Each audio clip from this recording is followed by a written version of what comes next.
Hey guys, welcome back to the channel. This is story about what if Naruto is brought back to the time of the Sanin part 1. Before I start, please do support for more amazing content and comments for part 2.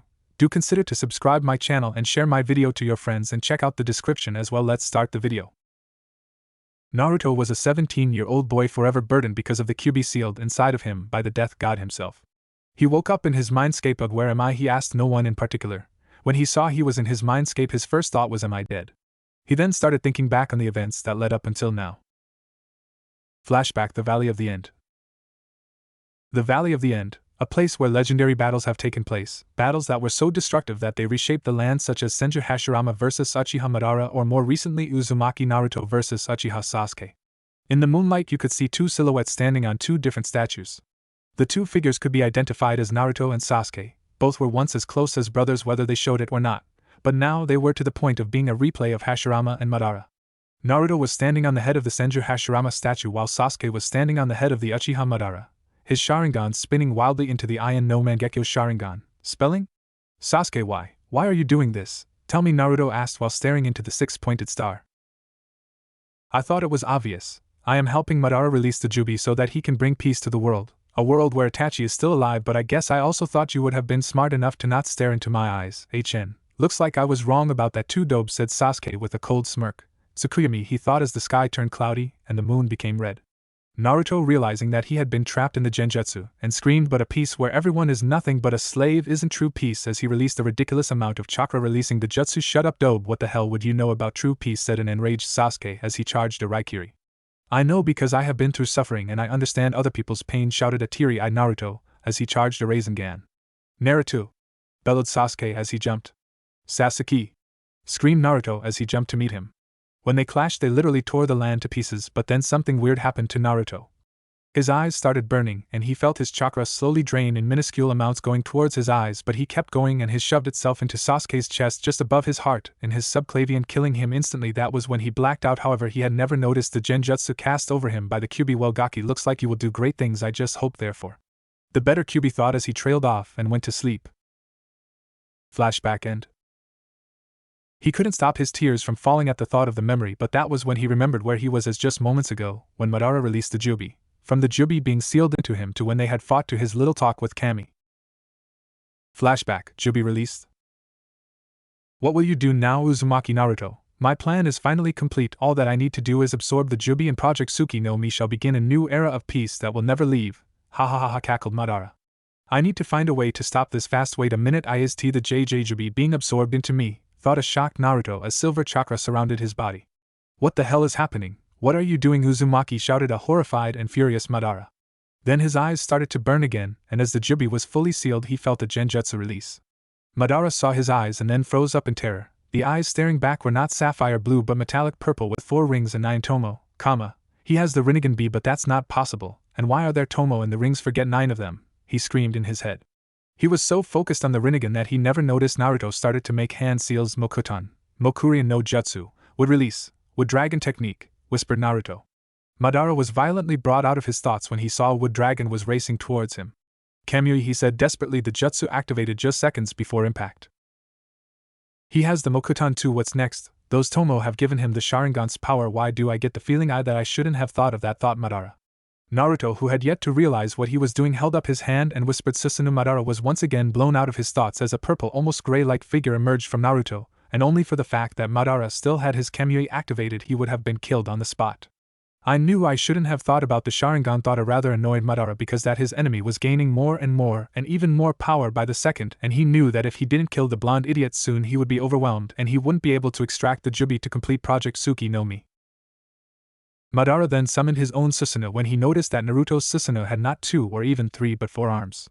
Shocked with this and every other discovery that the blonde was showing him, he knew that the boy was mere minutes away from killing him if he didn't do something fast, so in a desperate attempt he held up his arms and chanted, burn all evil and leave no ashes.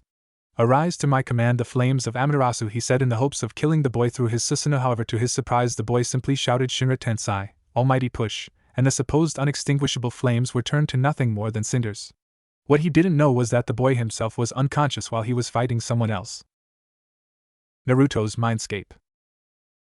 Naruto woke up in his mindscape. He was confused. How did I end up in my mindscape was his primary thought, and then he could hear something, A small voice in his head calling him to it, or as it sounded her. He then started thinking about his battle with Madara. Did Madara defeat him? No, he could still feel his chakra being in constant use, but who was using it was the question running through his mind. It wasn't Kurama, as he could not feel the kitsune's presence, but that would mean he was dead. Then he remembered, I absorbed the jubi, that will take a while to get used to saying, he thought weakly. Sigh, well, I might as well go and find out who's in my mindscape this time, he said tiredly. He slowly made his way to the cage seal that contained Kurama, or rather used to contain. When he got there though, he didn't expect to see two women arguing. He started walking towards them when he heard that they were talking about something dangerous. Know how dangerous that can be, said the woman within the cage. Yes, I do know, but I invented it so it won't go wrong, claimed the other woman before continuing, stating, it seems that our guest of honor has arrived, and she turned around to face the boy. Excuse me, but exactly who are you two and why are you in my mindscape, asked a confused but cautious Naruto. Well, the answer to your stupid little question is that I am Kami, and this is Akira-chan, or the jubi in human form, explained the woman who is now identified Kami. Wait, Kami, said Naruto. Yes, and I am here to tell you of your new powers, said Kami. What new powers, asked Naruto, confused. But where will you where to begin, started Kami. Just tell the Gaki and get it over with, scowled the jubi, or Akira as she is now known as, obviously annoyed. Well, when you absorb Akira here, you gain the Jubigen, or better known as the Mangekyo Rinnegan, which can do everything that the Rinnegan and Mangekyo Sharingan can do, but you won't go blind, and you also gain the ability to use all sub-elements including Mokuton, Shoton, Miton and Jinten, and I have given you the ability to create Kekkai Genkai, and give them to other people, stated Kami, slowing down near the end to let everything sink in, and he will only be able to give ones like the 4-eye mention, not like the dust release. Naruto, who had long since gone wide-eyed and started gaping like a fish, closed his mouth and calmed himself before he screamed, Wahatat, not so loud, Baka, shouted Akira. Not so loud? How do you expect me to react? Say, oh, is that all, and just walk away, shouted Naruto in a softer but still loud voice. Yes, well, I am afraid to inform you, but while my sister Yami will no doubt beat Madara quickly, it is too late to save everyone, so I have come here to send you back in time, stated Kami. At first Naruto thought, so that's who's controlling me, when he realized, wait, what do you mean send me back in time, he asked warily. Akira's face faltered and she said, isn't it obvious we're sending you back in time so you can prepare for Madara, even kill him if you go back far enough, and before you start shouting about what do you mean if I go back far enough, you will be sent back 50 to 53 years. Around the time of the Densetsu no Sanin. Kami then stated, yes, you will have the chance to help the Sanin. You could stop Orikamaru from becoming a sadistic jutsu-craving pedophile, or help Jiraiya become strong enough to defeat Nagato should it arise again, or even help Tsunade by saving her brother Nawaki, maybe even have her fall for you, said Kami while giggling. Naruto blushed furiously. What did you mean fall F for MME, he said stuttering. Just fall in love with you. You'd be the perfect man for her, said Kami, while Naruto, if possible, just turned a deeper shade of red. Meanwhile, Akira was ready to burst out laughing at the boy's situation, but instead said, don't worry, Gaki. Chances are more than likely that you'll do something to make her fall for you. And I should mention that you'll be in a small child's body. Depending on when you will be 6 months older than Tsunade. A little bit too young to be in the year ahead of them, but the oldest in your class at the academy, Akira said, starting teasingly but honest in the end. Meanwhile, with Madara and Yami. What the hell are you, roared Madara. Sorry to tell you, but Naruto Kyuin isn't here right now, but since you want to know so badly, my name is Yami, Goddess of Darkness, stated Yami to the utter disbelief of Madara. What the hell are the gods getting in the way of my plans for Madara, practically screeched, but was cut off by Yami. You were not meant to interfere with the boy in the first place. Everything was meant to end with Nagato, but no. Instead you had to interfere, she said with malice in her voice. But we might as well finish this. Seeing as how this dimension won't even exist in a few minutes, she said, mumbling the last part. Damn it, at this rate Project Tsuki no Mi will be prolonged even further. That is if this worthless excuse of a god manages to make a miracle, and bet me, he thought before continuing the thought with a chuckle. What am I thinking? Even with a miracle she can't beat me, before saying, yes, let me show everyone that it's you worthless excuses of gods that are the reason we suffer so much. However, this only proved to be lethal, she screamed. Mokuton. Jubaku Aizen no Jutsu would release, tree bind. Flourishing burial. Madara only got the chance to dodge because his Sharingan saw it but didn't get a chance to counter, as Yami roared Mokuton, Makijin no Jutsu, would release, would golem technique, and then a huge golem burst out of the deity-possessed boy and punched him, sending him 40 feet back. Sorry, forgot to mention that while Naruto was talking to Kami, Madara's Susanoo deactivated. Again sorry. Madara stood shakily before using the tiger seal and saying Katan, Goryoka no Jutsu, fire release great fire dragon technique, but it was not to be, as Yami said. Mokuton, Mokujiki, would release wood locking wall, and a large wooden half-dome stopped the dragon in its tracks. Madara, however, was infuriated and made a different seal this time, shouting Katan, Mekiyaka no Jutsu, fire release great fire annihilation. Trying to burn down the dome, I will not be beaten by some lame excuse of a deity. He thought as he took his gunbai off his back and violently swung it, whispering gunbai fanned wind, and the dome finally collapsed. He smirked, thinking the goddess-possessed boy had been crushed, but it was short-lived as Yami suddenly appeared behind him and yelled at him a Rasengan, giant spiraling sphere, shoving the giant sphere into his back. Back with Naruto. Are there any more surprises you want to tell me before I faint? Naruto asked after regaining his bearings. Well, there is the possibility of you having the paper Kekkei Genkai that the blue-haired girl whom was with Nagato had, but I'm not sure about that one, said Akira, but by now something that normally would have shocked Naruto no longer did. And when I said godlike Naruto, I meant it. And there will be some other changes. Some are set in stone, like Hashirama didn't give the Biju away to the other villages, or that Tsunade will contain one of the Biju, and random things like which one she will contain, as we can only alter so much with this ritual, Kami said before continuing. Well, Naruto Keien. We had better get the ritual started. When they had the ritual set up, Akira and Kami started chanting words that Naruto could only guess as an ancient language. Suddenly, in a brilliant flash of light, everything outside the seal faded into darkness. Flashback end. After remembering that, he could hear voices. Probably the medics, he thought. Well, might as well contact Akira and find out about this, but that wasn't to be, as he practically felt her push him out with a whisper of later Gaki.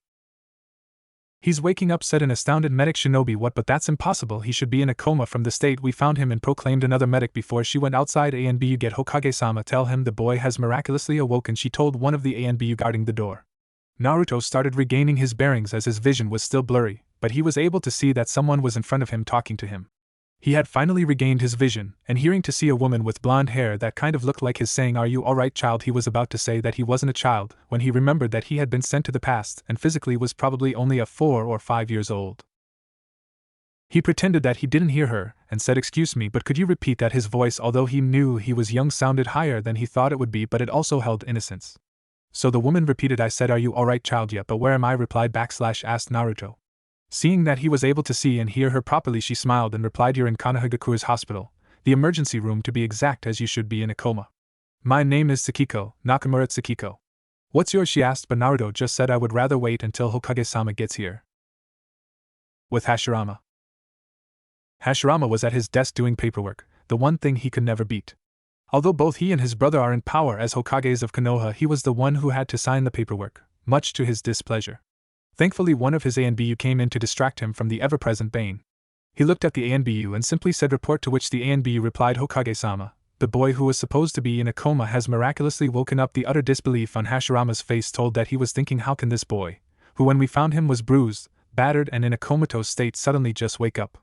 "Very well, go back to your position, I'll be there in a second," he replied, and with that the ANBU left. Hashirama knew that this boy was different when he found him, but this just blew him away. "Well, child, what's your story?" he thought, and with that left for the hospital. Back with Naruto. Naruto and Tsukiko were waiting for Hashirama to arrive when they heard a knock on the door. It opened to show the Shodai Hokage. Naruto, although had a straight face on the inside he was awestruck. Here was a man who had been feared throughout the shinobi nations and the first man to be praised as the Kami no Shinobi since the Rakuta Sanin. Naruto was brought out of his thoughts when Hashirama spoke up. "You gave us quite the scare, little one. Tell me, who are you and why were you so beaten up?" he asked, only for Naruto to reply, "I'm afraid you'll have to get a Yamanaka to confirm the story that I have for you, and you might want to get your brother to save." Doing this twice, which had shocked Hashirama greatly, but nevertheless he asked the ANBU to go get Tobirama and Isamu Yamanaka. When the two arrived, the four were able to begin. Hashirama forgot about Tsukiko. "Alright, now that everyone is here, Isamu, would you like to confirm this boy's story?" he said. Isamu was confused as to the reason he was called to interrogate a mere child, but said nothing. "My name is Naruto Uzumaki," and he then started to explain his story from the start of the Fourth Great Shinobi War right up to his fight with Madara. And when Isamu was asked to verify the claims, they were true every time. It would have been too long to write, and the two brothers were positively shocked. This boy, who was apparently from the future and was really 17 years old, was telling the truth. Tsukiko, whom everyone had forgotten, had nearly fainted but managed to catch herself. However, she made some noise, and that was when Hashirama remembered that he had never dismissed. "Damn, now there is another person who knows this well. I could have her take care of him so people won't get suspicious if I or my brother adopt him," he thought before saying, "Well, ugh, that's quite the story. I'm almost convinced that it's true. All I need to do is test how strong you are." But he trailed off. Not that Naruto could blame him, as he had just been told things that before today had seemed impossible, yet a physically 4-year-old was telling him otherwise. Hashirama then turned to Tsukiko. "Well, Miss Nakamura, I think we may need to have a little talk about this," he said before leading her out. Tobirama turned to Isamu, telling him, "You are dismissed, but if any of this leaks out," he let the threat hang. "Hi, Nidaime-sama," and after saying that he left via Shunshin. He then turned to Naruto and said, "Well, Mr. Uzumaki, that is a very tall tale, and even more amazing is the fact that the possibility of it being true is extremely high. Sigh, this is too crazy. I feel like I'm going insane," he said, muttering the last part just loud enough for Naruto to hear. "How do you think I feel? I'm the one who not only has to get used to being in the body of a 4-year-old again, but I have to fight a man who could take on one of the lesser gods in old age and in his prime could even kill Yami, and will probably do everything in his power to kill me." That was when he realized that his life was not going to get quiet, but he now knew that will not be the case. Tobirama knew what he was thinking and he truly felt sorry for him, so he decided to change the topic. "Well, I'm sure little Tsunade will enjoy being around you from what you have told us about your talk with Kami," he said in a teasing tone while Naruto just blushed crimson.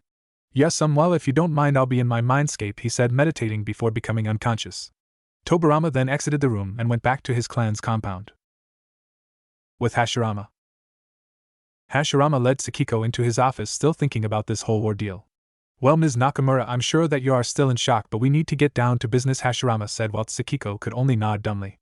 "I have brought you here to decide where Naruto will be staying, and I believe that him staying at your house will be beneficial, as you have already heard what he is capable of, and I trust that you shall not reveal anything that we have been told today," he said. "Hi, Hokage-sama, but I do need Ryo to accommodate for the both of us, as I doubt that my wages alone will provide for us," she replied, understanding the situation the man was in. "Yes, you will not need to worry about that. I will see to that task personally, but now how much am I to reveal to the damned council about this? After all, I can't just have a boy whom appeared out of nowhere to just be accepted, as they would get suspicious," Hashirama said, leaking a small amount of killing intent. "This will be called KI from now on." "Well, all that we would have to do there is ask him," she said. "Well, really, that's all that we can do at this point," Hashirama agreed with her before continuing, "Well, might as well see how much we can reveal," and with that the sun shined back to the hospital. Meanwhile, with Naruto and Akira.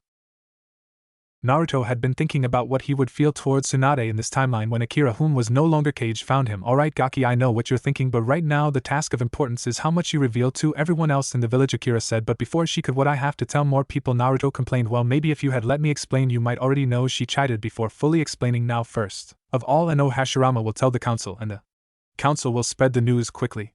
Anyway, Hashirama may tell them about the Jubigan, your paper release, and the Mokutan, and not a damn thing more," Akira said. "And don't worry, Gaki, I'm sure that Tsunade will be head over heels at some point," she said teasingly. But before Naruto could reply, Akira had kicked him out again. Back in the real world. Naruto opened his eyes to hear a knock on the door. It opened to show Hashirama and Tsukiko. "Well, Mr. Uzumaki, I believe that we have some business to discuss," Hashirama announced while Naruto just nodded. "First of all, we have to test you, but I won't get time for that for another few hours. We also need to make sure that people don't get suspicious that a 4-year-old is just living by himself, so you'll be living with Nakamura-san here," Hashirama said. "That's acceptable. But what's the real reason you're here?" Naruto replied curiously. "Well, he's definitely being serious," Hashirama thought in a monotone. "Well, I still need to know your plan, and how much you're willing to reveal about your strength," Hashirama said, grimacing about the fact that he and Tobirama would have to tell the council. Akira said that you can tell the council about the Jubigan, the paper release, and the Mokutan, and I quote, "not a damn thing more, and as for my plan, you shall only need to know if something doesn't go as I needed it to. Other than that, I've just been getting constant teasing about Tsunade," Naruto said with a small blush and a slight shiver going down his spine. Hashirama, knowing exactly why he was blushing, came up next to him and whispered, "Just don't do it too fast, as I'd rather not have a fangirl for a granddaughter," he said with a teasing smile. Naruto just turned red. "Well, I will leave you two to get to know each other," and with that said he left. Tsukiko, whom never would have guessed that she'd ever be in this position, asked Naruto to start. "Alright. My name is Uzumaki Naruto. My likes are ramen, training, and my friends who unfortunately aren't born yet, and my former godparents whom I'm now older than. My dislikes are arrogant brats that think just because their family is well respected that they are above everyone else, bandits, or any other type of people who rape, kill, and torture innocent people and traitors. My hobbies are training and eating ramen. My dream, well, I'll have to think about that one," he said, chuckling at the end. "Well, Naruto, my name is Nakamura Tsukiko. My likes are medical jutsu, my boyfriend Mitarashi Akihiro, and my best friends Inuzuka Kiyomi and Uchiha Miyako. My dislikes are perverts and rapists. My hobbies are practicing my medical jutsu and shopping with Kiyomi and Miyako. My dream is to become the best medic that I can be," she said happily. "What, this woman is Anko's grandmother? I did not see that coming," Naruto thought, surprised that he had not noticed as to the fact that the only difference between them was their hair and eye color. "Well, you might as well come with me back to my house since you still have 2 hours to wait to fight Hashirama," she said, walking towards the door. That was when Naruto realized that there were clothes beside his bed. They didn't look too good, but he wasn't complaining. Tsukiko's house. As Naruto entered Tsukiko's house, he was amazed at how clean it was. Whoa, I'd almost swear that this place has a genjutsu placed on it. I wonder, he thought before activating his Mangekyo Rinnegan, and saw that the whole house was covered in a genjutsu. Huh, so I was right, the Mangekyo Rinnegan has helped my genjutsu detection, he thought, happy with the fact that he won't be affected by genjutsu that he can't see or sense.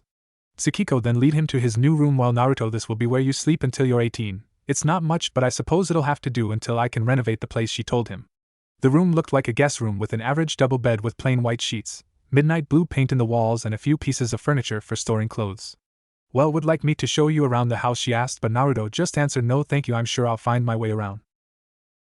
With Hashirama, Tobirama, and the council. Hashirama rubbed his temples as he waited for the rest of the council, dreading the arguments that would follow his explanation of the boy whom he had found.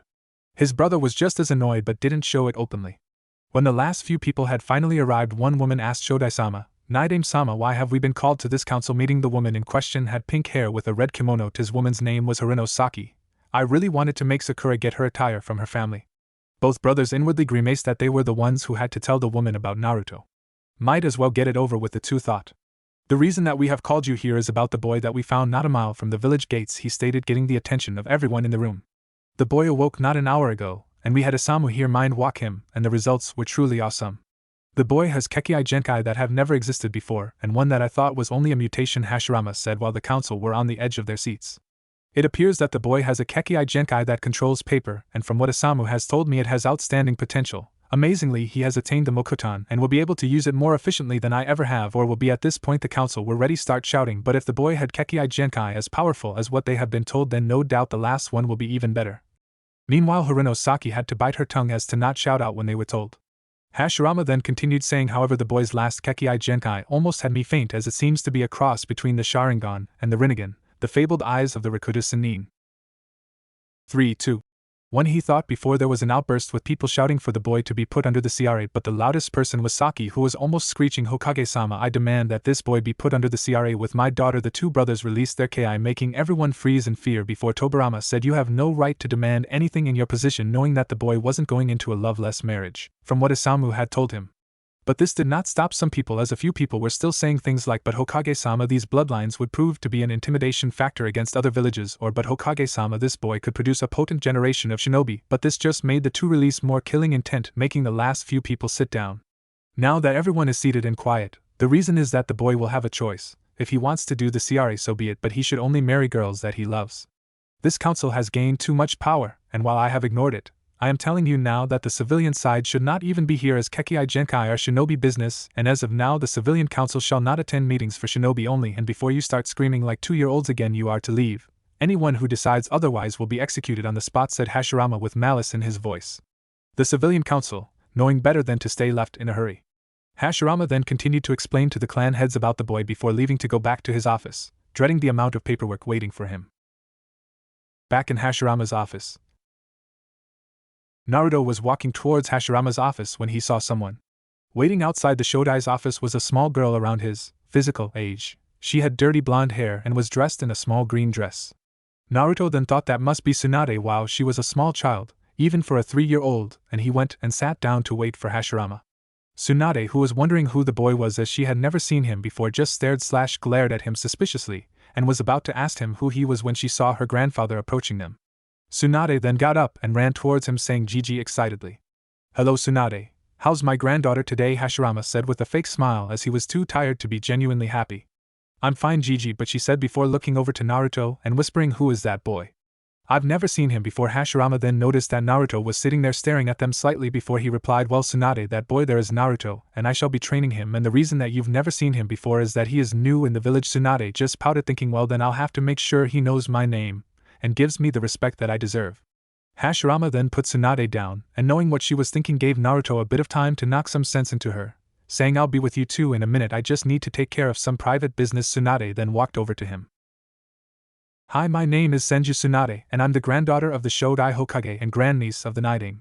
What's your name? She said with arrogance in her tone, but to her shock Naruto just replied Uzumaki. Naruto, she then got angry thinking, didn't this idiot hear what I said before, asking almost the exact same thing. Naruto just looked up at her. Yes, I heard everything you said, but if you think that I'm just going to respect you because of who your grandfather is, then you are sadly mistaken, he said in a monotone-like voice. This just made Tsunade angrier when she replied, "Oh shut up peasant, you should be kissing the ground I walk on in respect," but she didn't get any further as Naruto just glared at her coldly. "Respect is earned, not given," he said coldly before continuing. "Just because you're the granddaughter of the Shodai doesn't mean you'll last a day outside the village gates." He was hoping she would take the challenge just so he could prove it to her. "Oh really?" she said before leaving. Hashirama then came back out after listening to the whole thing and was about to ask Naruto to go after her, but he was beat to it when Naruto said, "Don't worry, I got her," and he left. Hashirama then closed the door thinking, "Sorry Tsunade, but you need to learn about the real world," and fast he then turned back to his desk and cried anime tears when he saw that it was about to collapse from the sheer weight of the paper. With Naruto. Naruto had been following Tsunade from the trees ever since she left the village gates. They had passed the ANBU patrol a little while ago, but Naruto was worried about her, as even though she was only 3 here he could still see his Bachan in the girl. Naruto then felt even more worried as he activated his Jubigan. Oh great, 5 people heading towards her, for ANBU level and Shitakage level. Looks like I'll need to use a few strong techniques to get the both of us out of this. Well, guess my cover was only going to last so long. Tsunade meanwhile was thinking, "Humph, could it last a day out here? Who does he think he is? I'm a Senju, only the Uchiha can give us a good fight." She stopped when she saw 5 figures drop from the trees. "Well boys, look what we have here, it's the Senju Eris," the giant man in the middle said, smirking. Tsunade for the first time in her life was truly terrified. Maybe that boy was right, she thought as she saw the man throw a kunai at he. She closed her eyes and waited for the impact. When she didn't feel anything she opened her eyes and what she saw shocked her. That's T, the boy F from earlier. She couldn't believe it. The boy that she was yelling at earlier had just saved her life. Naruto then looked closely at the man when he realized this is the Sandame Reikage.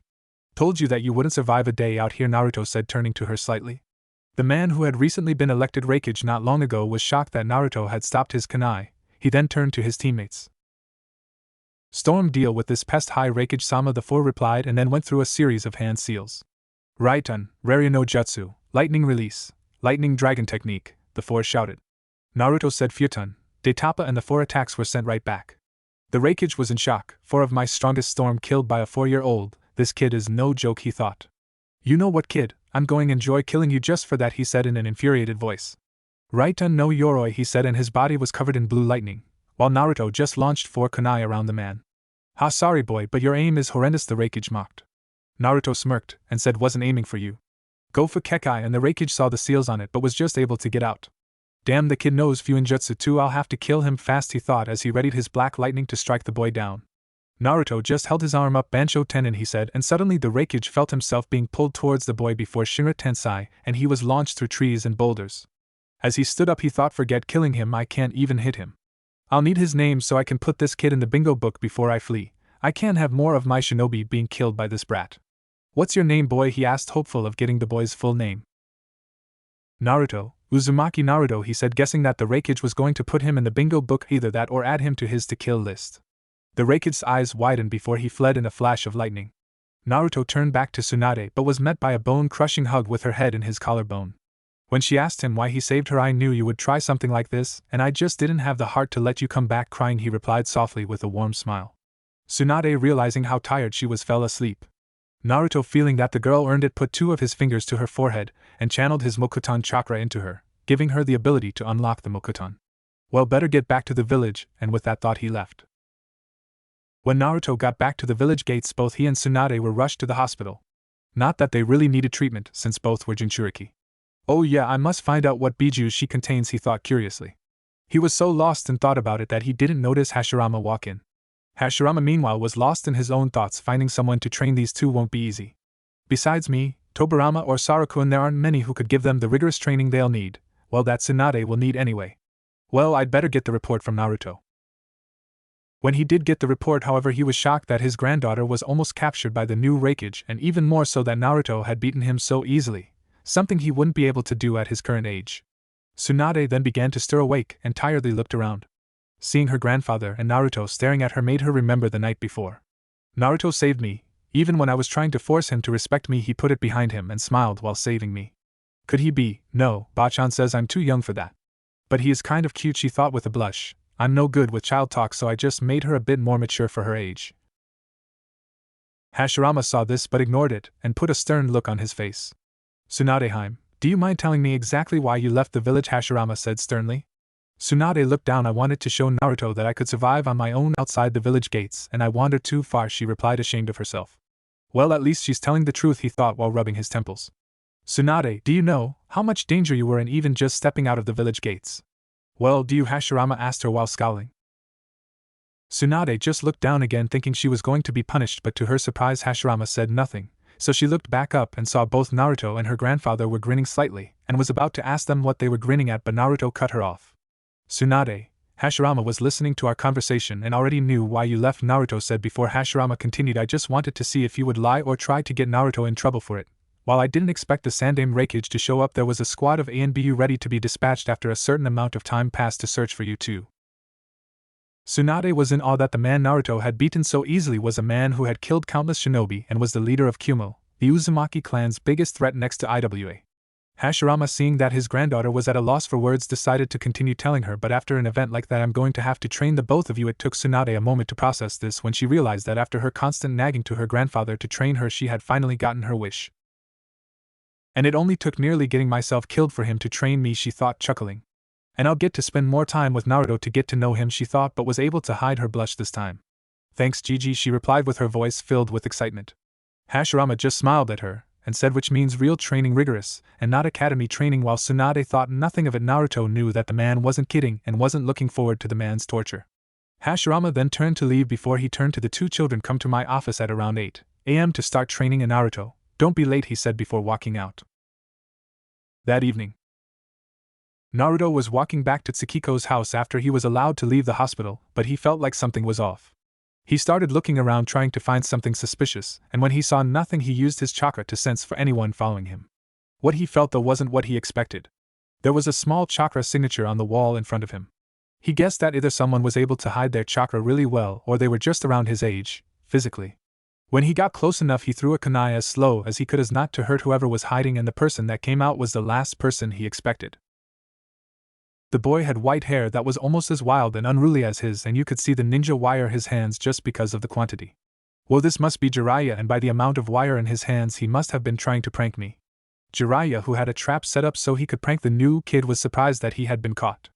Who the hell is this guy? Only A and B you can detect me, and even they struggle, he thought. Why were you trying to prank me, and better yet, who are you? Naruto said as not to raise the boy's suspicion. I am known by many names, but you can call me the gallant Jiraiya, Jiraiya proclaimed while Naruto's face faltered. He's still doing the same thing he did as a 3-year-old.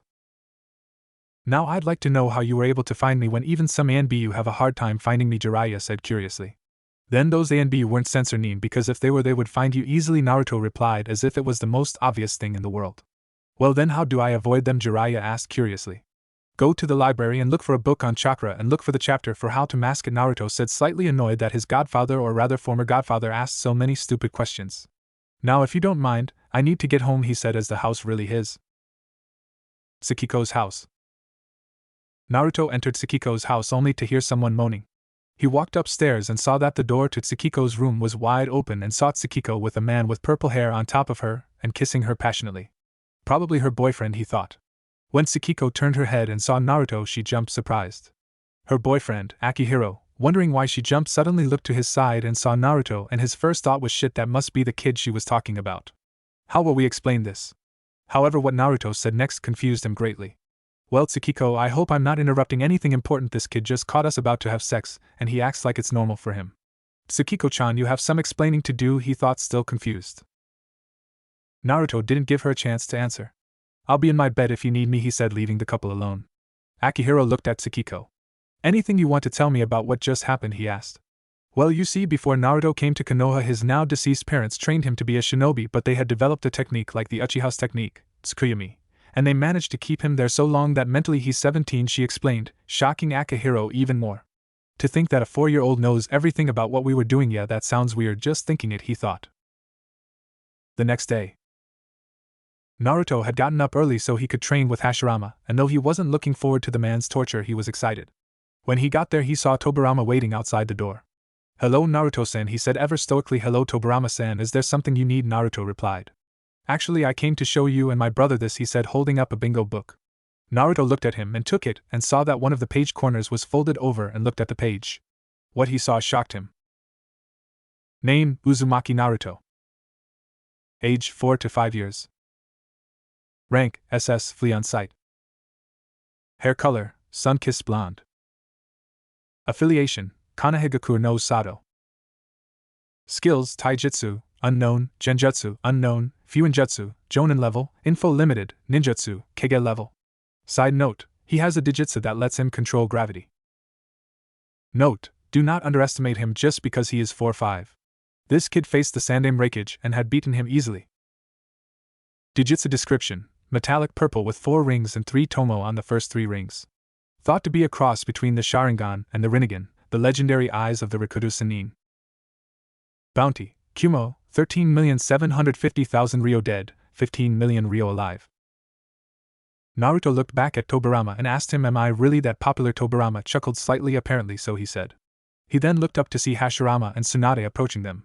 "You might want to take a look at the bingo book in Naruto's hands, brother. It is rather interesting," Tobirama said to his brother. Naruto gave the book to him, and the man's eyes seemed to grow bigger every second. Hashirama took a deep breath and then looked at Naruto. "You're more trouble than you're worth, Naruto. You're here not 2 days and you go off and put yourself in the bingo book as an SS class shinobi," he said, groaning slightly. Tsunade meanwhile looked at Naruto wide-eyed. "SS class? Naruto, really? How many more surprises are you going to come up with?" she thought. Hashirama then sighed. "Well, Naruto, we had better get to unlocking Tsunade-chan's chakra before we do anything else.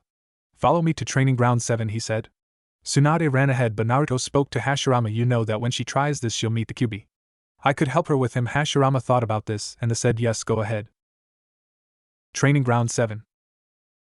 Tsunade was waiting for Naruto and her grandfather, but something was off about her. She could hear whispers in her head. "Maybe Gigi will know what they are," she thought musingly.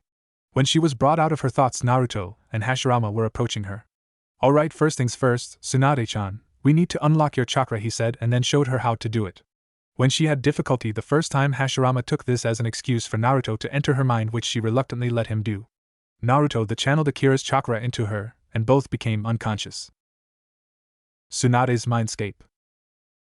Tsunade and Naruto opened their eyes, and while Naruto had already experienced this, Tsunade was ecstatic. "Whoa, so this is what my mindscape looks like. This is awesome," she said when she looked at Naruto. He was taller and looked more mature. "What the hell happened to you? You look like a teenager," she yelled, confused. "Our physical bodies have no real meaning in here, and since I'm mentally 17, this is what I'll look like in here for now till I age again," he said, explaining how the mindscape works. "Follow me, I think I know why you can't unlock chakra that fast," he said, bringing her down to the seal on her stomach. When Tsunade saw a huge gate, she was wondering what was behind it when she realized whatever is behind here is sealed inside of me. When they got there, Tsunade was in for a surprise. "So my jailer has finally decided to pay me a visit. I'm flattered," said a deep growling voice. "Hello, Kyuubi," Naruto said. When Tsunade heard this, she almost wanted to cry. "The Kyuubi, but Gigi captured and sealed him away into me," she thought, coming to a realization. "So there are still mortals not scared of me. I'll have to fix that," he said, and went to swipe at the 2. Tsunade closed her eyes waiting for the impact, but when none came, she opened them. What she saw was a giant red gate holding the Kyuubi's paw in place. "Senpo, Myojin," and Naruto said with a slight smirk. Kyuubi was infuriated. How can this boy use that technique without and hand seals, he thought. Naruto then quickly asked Akira, "Hey Akira-chan, can you come out here?" To which she answered, "Sure, Naruto Keien." Now Kurama, that wasn't a very nice thing to do." A woman's voice rang through everyone's ears. "No, it can't be her. She's meant to be sealed in the moon," Kurama thought desperately. Tsunade turned to see a woman about Naruto's height with silver hair and a slim body. "Wow, who the hell is this, and how did she even get in here?" Naruto turned to the woman and said, "Hello Akira-chan, it's nice to see you again. You can't be the Kyuubi. She was sealed in the moon centuries ago," Kyuubi roared. "Kyuubi, but I thought they only went up to Kyuubi. Is she sealed inside me or Naruto?" Tsunade wondered curiously. Akira just smirked and turned into a giant 10-tailed wolf. "Does this take away your doubts?" she said before turning back into her human form. "Since you're so curious, Kami-chan had me sealed into Naruto-kun here," Akira explained. "Now be a good boy and stop messing with this girl's chakra," she said, smiling too sweetly for even Naruto's liking. Kyuubi just grumbled and went to sleep. "Well, Naruto-kun, my job is done here. Good night," she said before vanishing. Naruto then led Tsunade back to her mindscape. Looking at her every now and then, Naruto noticed that she never looked up since they left Kurama. "Hey Tsunade, are you alright?" he asked, concerned for the girl. "Yes," she said, barely more than a whisper. Naruto, however, wasn't satisfied. "Tsunade-chan, come on, tell me what's wrong," he said, though he already had a good guess what was wrong. "Naruto, am I a demon too?" she asked, not looking up. Naruto released a minuscule amount of Ki, just enough for her to stop and look at him. "Tsunade-chan, you're not a demon, so don't you dare even think that," he said sternly. "But the Kyuubi eye is sealed in me," she stuttered. "That doesn't matter. Listen, if you pour water into a glass, does the glass become the water?" he said. She looked at him strangely. "No, that sounds stupid," she said. "Well then think of it like this, you're the glass and the Kyuubi is the water. You are merely the container, he said with a smile on his face. She then smiled at him. Thank you, Naruto, she said just loud enough for him to hear her. No problem, Tsunade-chan, he said, and then knelt and hugged her. In his arms, Tsunade felt safe and protected, and she didn't want him to let go, but she knew they had to return to her grandfather eventually. Naruto got up and told her close her eyes, and he put his fingers on her forehead, took them out of her mindscape. Real world. Hashirama was patiently waiting for the two to come out of Tsunade's mindscape, but he was worried. Will she understand why I didn't tell her? Will she forgive me? Were just a few of the thoughts going through his head. Naruto started moving and Hashirama looked at him in anticipation. Tsunade then stirred and Hashirama looked at her with worry. His worries vanished when Tsunade smiled at him. She understands, he thought happily. Well, Naruto, how was it, he asked. Naruto told him everything and Hashirama was deeply shocked about the story. I seem to be shocked a lot lately, he thought tiredly. Well, Tsunade-chan, why don't you try again, he said. She nodded and then tried to unlock her chakra again, only this time she felt a warm feeling course her body. I'd done it, she exclaimed happily. Well then let's get started, Hashirama said smiling. 2 months later. Naruto woke up, his muscles still sore from training with the Shodai Hokage Hashirama. Even after 2 months I'm still not used to this body, he thought annoyed. Still, this training is tougher than training on Island Turtle, so to be able to do this in such an unfamiliar body is impressive, he thought. Naruto had learned a lot in the past 2 months. He had also gotten to know Tsunade better, and much to his surprise she was already trying to become a medic and had even asked Tsukiko if she could help her with it. In these 2 months Jiraiya had already tried to prank him 53 times, and he was growing annoyed with the boy's determination. Now I know how the village felt with all the pranks I used to do, he thought, rubbing his temples as he got dressed. I had better get to training ground 7 before Tsunade eats my head off about being late again, he said, remembering when he was late in the first week. She still hasn't stopped berating me. I don't know what she's so worked up about. I mean, I was only 5 minutes late, he thought. After that incident he just put a Hiraishin kunai there so he'll never have to deal with being late again. He then hiroshined to training ground 7. Training ground 7. Tsunade was sitting next to the fence at training ground 7 waiting for Naruto and her grandfather, thinking about the past 2 months of training with her grandfather and her crush on Naruto. I've talked to Bachan about, but all she tells me is that I'll know when I'm older, but I can't wait that long. This is driving me crazy. She was so lost in thought that she didn't notice Naruto appear in a flash of yellow light. Naruto, seeing that she was lost in thought, decided to scare her out of it. He proceeded to creep up behind her and put both his hands on her shoulders. Tsunade jumped with a yelp before turning around to see Naruto laughing on at her. You should have heard yourself, he managed to say in between his laughs. He was then silenced by a huge hammer-like fist hitting his skull. Hey, that hurt, Tsunade-chan. I was just keeping you alert, he said, rubbing his head. Tsunade just glared at him and turned her head. What, giving me the silent treatment now? Naruto asked. Tsunade didn't answer. Naruto then ducked a punch from behind thanks to a kind of sixth sense from fighting in a war and jumped out of the way. The Tsunade that was in front of him disappeared in a puff of smoke. She used the shadow clone to try and hit me twice. Not bad, Tsunade, he thought, impressed with the way she had used her shadow clone. Then when the other Tsunade went up in smoke his eyes widened and he looked up to see her falling towards him, fist poised to strike. At the last moment he used Kawarimi to switch with a log. Tsunade was about to attack him again when she heard someone chuckling. She looked to her right to see her grandfather standing next to the fence. Well, you two seem very eager to start training today. You even start before I arrive, he said in an amused tone. He started it, Tsunade said, pouting. Hashirama just laughed at his granddaughter's antics. Alright, that's enough trying to kill Naruto for today, he said, but still knowing that eventually, Naruto would get another few bonks on the head. Now first of all it's time to increase your weights again, he said. But they're already at 50 pounds, Tsunade complained. Oh, so you like me to not just raise them, but double them, Hashirama said with a sickly sweet smile. Nope, I'm good with raising them a small bit, Tsunade said, sweating slightly at the thought of trying to even stand with 100 pounds on each of her limbs. Hashirama just smiled at her, and while Tsunade thought nothing of it, but Naruto knew better. He's up to something, and if that smile says anything it promises torture, he thought, eyeing Hashirama. Tsunade-chan, I don't remember saying I'd increase the weight by a small bit, he said, grinning madly. Yup, there's the torture. Well, for her anyway, Naruto thought, feeling sorry for the girl. Tsunade looked up at her grandfather nervously.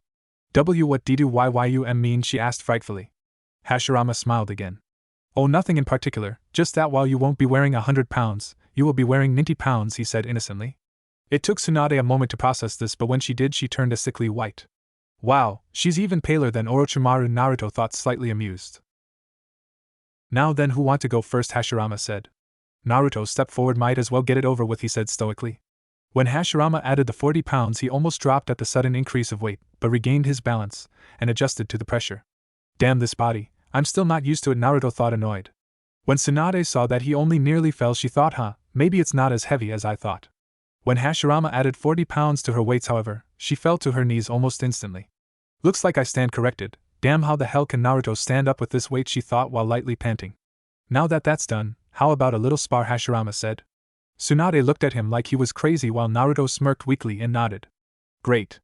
I'll give you 5 minutes to adjust, and then we'll fight, he said. Tsunade tried standing up, but her legs weren't strong enough, and she fell forward again. Naruto was trying to get used to walking around with his extra weight, gradually walking faster. He looked over to see Tsunade fall back on her knees and came to a realization: why would he give us time to get used to the weight now when he didn't give us any those other times, unless he wants us to work together? He walked over to her, and just as she was about to fall back down, he caught her. When Tsunade felt a pair of arms catch her, she almost yelped in surprise. She looked up to see Naruto holding her up and her cheeks tinged red. Need help? He asked, smiling. Sigh, yeah, I suppose I do, she said, chuckling. In one of the trees, Hashirama was watching the two with a smile on his face. So you figured it out, and in only 15 seconds, not bad, Naruto, not bad at all, he thought, impressed. Naruto lifted Tsunade back up and helped her walk. She only got a few steps before she fell back down again, and Naruto caught her again. When the 5 minutes passed, both could jog at best and were helping each other along. Hashirama jumped down to the two, smiling again. Well done, you two. I'm glad you realized that you would only be able to do this if you worked together, but I'm surprised it took such a short amount of time. Now about that spar, he said, grinning at the two. This spar shall be in taijutsu only, so no Kekkei Genkai, Naruto, he said. Tsunade meanwhile was lost in thought, but only far enough so that she could still hear her grandfather's words. Naruto realized that we had to work together while I thought he was just being a good friend. I really have to pay more attention, she thought, finally realizing how her grandfather had gotten them to work together. Well, come at me, Hashirama exclaimed, snapping Tsunade out of her daze. Naruto was waiting for Tsunade to get into her stance, and when she did, they both attacked Hashirama. While Naruto tried to catch him off guard with combos, kicks and punches, Tsunade was trying to overwhelm him with powerful strikes to his nerves, using her weights to work with gravity. Naruto's hands were suddenly covered in chakra. Tsunade was confused since her grandfather said taijutsu only. Naruto smirked and said Hien no Jutsu and proceeded to attack Hashirama. Smart, the Hien is classified as a taijutsu, he thought. That was a smart move, Naruto, and Tsunade, if you're confused, the Hien is classified as taijutsu, he explained to the girl, seeing the questioning look on her face. They then proceeded to attack Hashirama, and while he was only really dodging and blocking, even that was becoming increasingly difficult as the two got used to the extra weight. Eventually they started getting more hits until he couldn't just dodge anymore, and he started to try and counter them, but when he would try to counter one, the other would get a big hit, mainly at his ribcage. Alright, that's enough for today, he said, panting slightly. What? But that wasn't even an hour, Tsunade whined. Hashirama chuckled. Tsunade-chan, you have to remember I'm not as young and fit as I used to be. I'm already in my 60s, he said. Tsunade didn't like it, but she accepted it since he did have a point. Right, we're going to take a week's break before training again, and then we have a month before you two start the academy, Hashirama said. Both Naruto and Tsunade looked surprised at this. How could I have forgotten the academy, the two thought. Well, Tsunade-chan, you can go to Naruto's house for a while since I have some business to attend to, he said, and then shined away. Tsunade then started walking away, but Naruto grabbed her arm and shined to Tsukiko's house. Tsukiko's house. Naruto and Tsunade appeared in a flash of light inside Naruto's bedroom. Tsunade at first wanted to scream at him, but she suddenly got really dizzy and nearly fell, but Naruto had caught her. Naruto was wondering why she was dizzy when he remembered that when people use the Haraishin for the first time usually feel nauseous. When Tsunade had regained her bearings, she was about to yell, but Naruto covered her mouth. Sorry, that was my fault, but I wanted to test something, he said with a nervous smile. Tsunade looked at him confused. What do you mean you wanted to test something, she said. Naruto sat her down on his bed and went over to the windowsill and brought back a pot with a seed in it. Tsunade was now extremely confused. Why is he showing me this, she thought. Now, Tsunade, I want you to close your eyes and channel chakra into this, Naruto explained. Tsunade was still confused as to what he was trying to accomplish, but closed her eyes and channeled her chakra into the seed. She suddenly jumped back when she felt something move. At first she thought it might have been a worm in the soil, but then she saw the seed. It's growing, she thought, wide-eyed. Naruto smiled. So, she has already unlocked it. Not too bad, Tsunade-chan, Naruto thought, blushing slightly that he called her that in his mind. He then looked at Tsunade and smiled. Well, Tsunade-chan, it looks like you've unlocked the Mokutan, he said. Tsunade smiled and started cheering, saying things such as I can't wait to tell Gigi, and now people will see me as more than just the granddaughter of the Shodai Hokage. Naruto smiled at her. Great, now she sounds like Konohamaru, he thought. 4 weeks later. Naruto was currently sparring with Tsunade, who even after 4 weeks was still excited about unlocking the Mokuton. At least she isn't being arrogant about it, Naruto thought as he ducked a punch. Since unlocking the Mokuton, Tsunade had been training harder and more frequently than usual, and when Naruto asked her about it she would just say to prove myself. Naruto just needed to find out who she wanted to prove herself to. Although Hashirama hadn't trained her to use Mokuton that much, the girl was eager to learn and even to the library in the Senju compound to find it. She came out disappointed because since Hashirama was the only one to obtain it, her clan felt no real reason to write down how to perform them. When Naruto told her more about his Jujutsu and that he would be able to use the Mokuton and all other elemental Kekkai Genkai including the paper release and Yin-Yang release, well, she was amazed at first, but she was even giddier when she realized that Naruto would be able to train with her. The two of them had been fighting for the past 2 hours, and while Tsunade was starting to pan, Naruto, being used to outrunning shinobi at this age, was still going strong, and although he was in a 4-year-old's body, he could still dodge and block extremely fast thanks to the swift release, something that Tsunade was getting frustrated about. Tsunade threw in a bad punch which Naruto caught and flipped her onto the ground. "Do you yield?" he said, smirking jokingly. Yeah, I yield," she grumbled. Naruto helped her up again, still smiling, still getting too frustrated. "Tsunade-chan," he said, waving his finger at her. "It's hard not to get frustrated when I can't even hit you," she complained. "Yeah, but I've been trained in my mindscape as well," he pointed out. Tsunade just crossed her arms and grumbled something like, "Why can't I do that?" Naruto just laughed at her. "Come on, Tsunade-chan, we'll be starting the academy in a week," he said, trying to raise her spirits. Normally she would have been excited, but now she just said, "But you're going to be the only one who I can't beat now. Now, Tsunade-chan, you shouldn't underestimate anyone. After all, how do you think the Reikage feels?" he said, chuckling. This made Tsunade laugh. "Yeah, I suppose. Imagine how he must feel. The third Reikage, beaten by a child not even in the academy," she said. They both laughed at this. "Well, I'd better get back to my clan's compound. Bachan wanted to talk to me about something. See you tomorrow, Naruto," she said as she left. Naruto started walking back to his house. He considered Tsukiko like a sister, and he really enjoyed the medic's company. Though she could be a little quieter, he thought. Lately Tsukiko had been rushing out of her bed and had been making a lot of noise and had been throwing up a lot. She just passed it off as food poisoning, but Naruto could see she thought something else was up. Tsukiko's house. Naruto entered the house too and went upstairs to find Tsukiko. He heard more throwing up. She must only be out of bed, he mused. Naruto knocked on the door. "Hey Tsukiko, are you alright in there?" he asked. "Never better, Naruto," she replied before throwing up again. Naruto opened the door and saw her holding something in her hand. His eyes widened when he realized what it was. Tsukiko lifted her head to look at him, and she smiled. "In fact, I'm pregnant," she said happily before throwing up again. Naruto smiled. "You're pregnant? That's great, Tsukiko-chan," he said excitedly. "Well, I might be here for a while. I think there's some instant ramen in the cupboard," she said. "Thanks," he replied. "Wow, Tsukiko-chan is pregnant. This is definitely a surprise," he thought as he made his way downstairs. As he waited for his instant ramen to cook, he found himself wondering about Orochimaru and Jiraiya. "What am I going to do with those two?" he said to himself. "I'll have to sort that out later," he concluded. 1 week later. With Tsunade. Tsunade woke up to her alarm clock ringing. At first she was wondering why she had set it so early when she remembered. "I'm starting the academy with Naruto today," she thought excitedly. She practically jumped out of her bed and ran into the bathroom to get ready. She ran into the kitchen where her mother, Senju Mariko, was making her breakfast. "Morning, Tsunade-chan, you're up early," Mariko said. "Yeah, Ka-chan, I'm finally going to the academy with Naruto-kun. I can't wait," she said, only realizing what she said too late. "So it's Naruto-kun now, is Tsunade-chan?" her mother said teasingly. Tsunade blushed furiously. "Ka-chan, stop it," she stuttered. Okay, I'll stop," Mariko said, smiling at her daughter. "She already has a crush on that boy. My little Haim is growing up faster than I can keep track of," she thought sadly, like any mother would. "Well, Tsunade, here's your lunch." "Well, since you're ready, do you want to go?" Mariko asked her daughter as she handed her a bag. Tsunade grabbed her bag and nodded. "Well then, let's go," Mariko said, leading her daughter to the academy. With Naruto. Naruto woke up to his own alarm clock, only he grabbed it and threw it across the room. "More years in the torture they call the academy, only this time I'll be bored because I know everything they teach there. Just great," Naruto thought as he got dressed. He was heading downstairs when he smelled Tsukiko's cooking. "She's almost as good as old man Ichiraka," Naruto thought as he entered the kitchen. Tsukiko turned around with a plate of bacon, eggs and fried bread. "Oh hi Naruto, I was just about to call you," she said as she put the plate on the table. "Thanks Tsukiko-chan, this looks delicious," Naruto said. "Well Naruto, I can say I feel sorry for you having to go back to the academy," Tsukiko said, chuckling as Naruto started shoving food down his throat.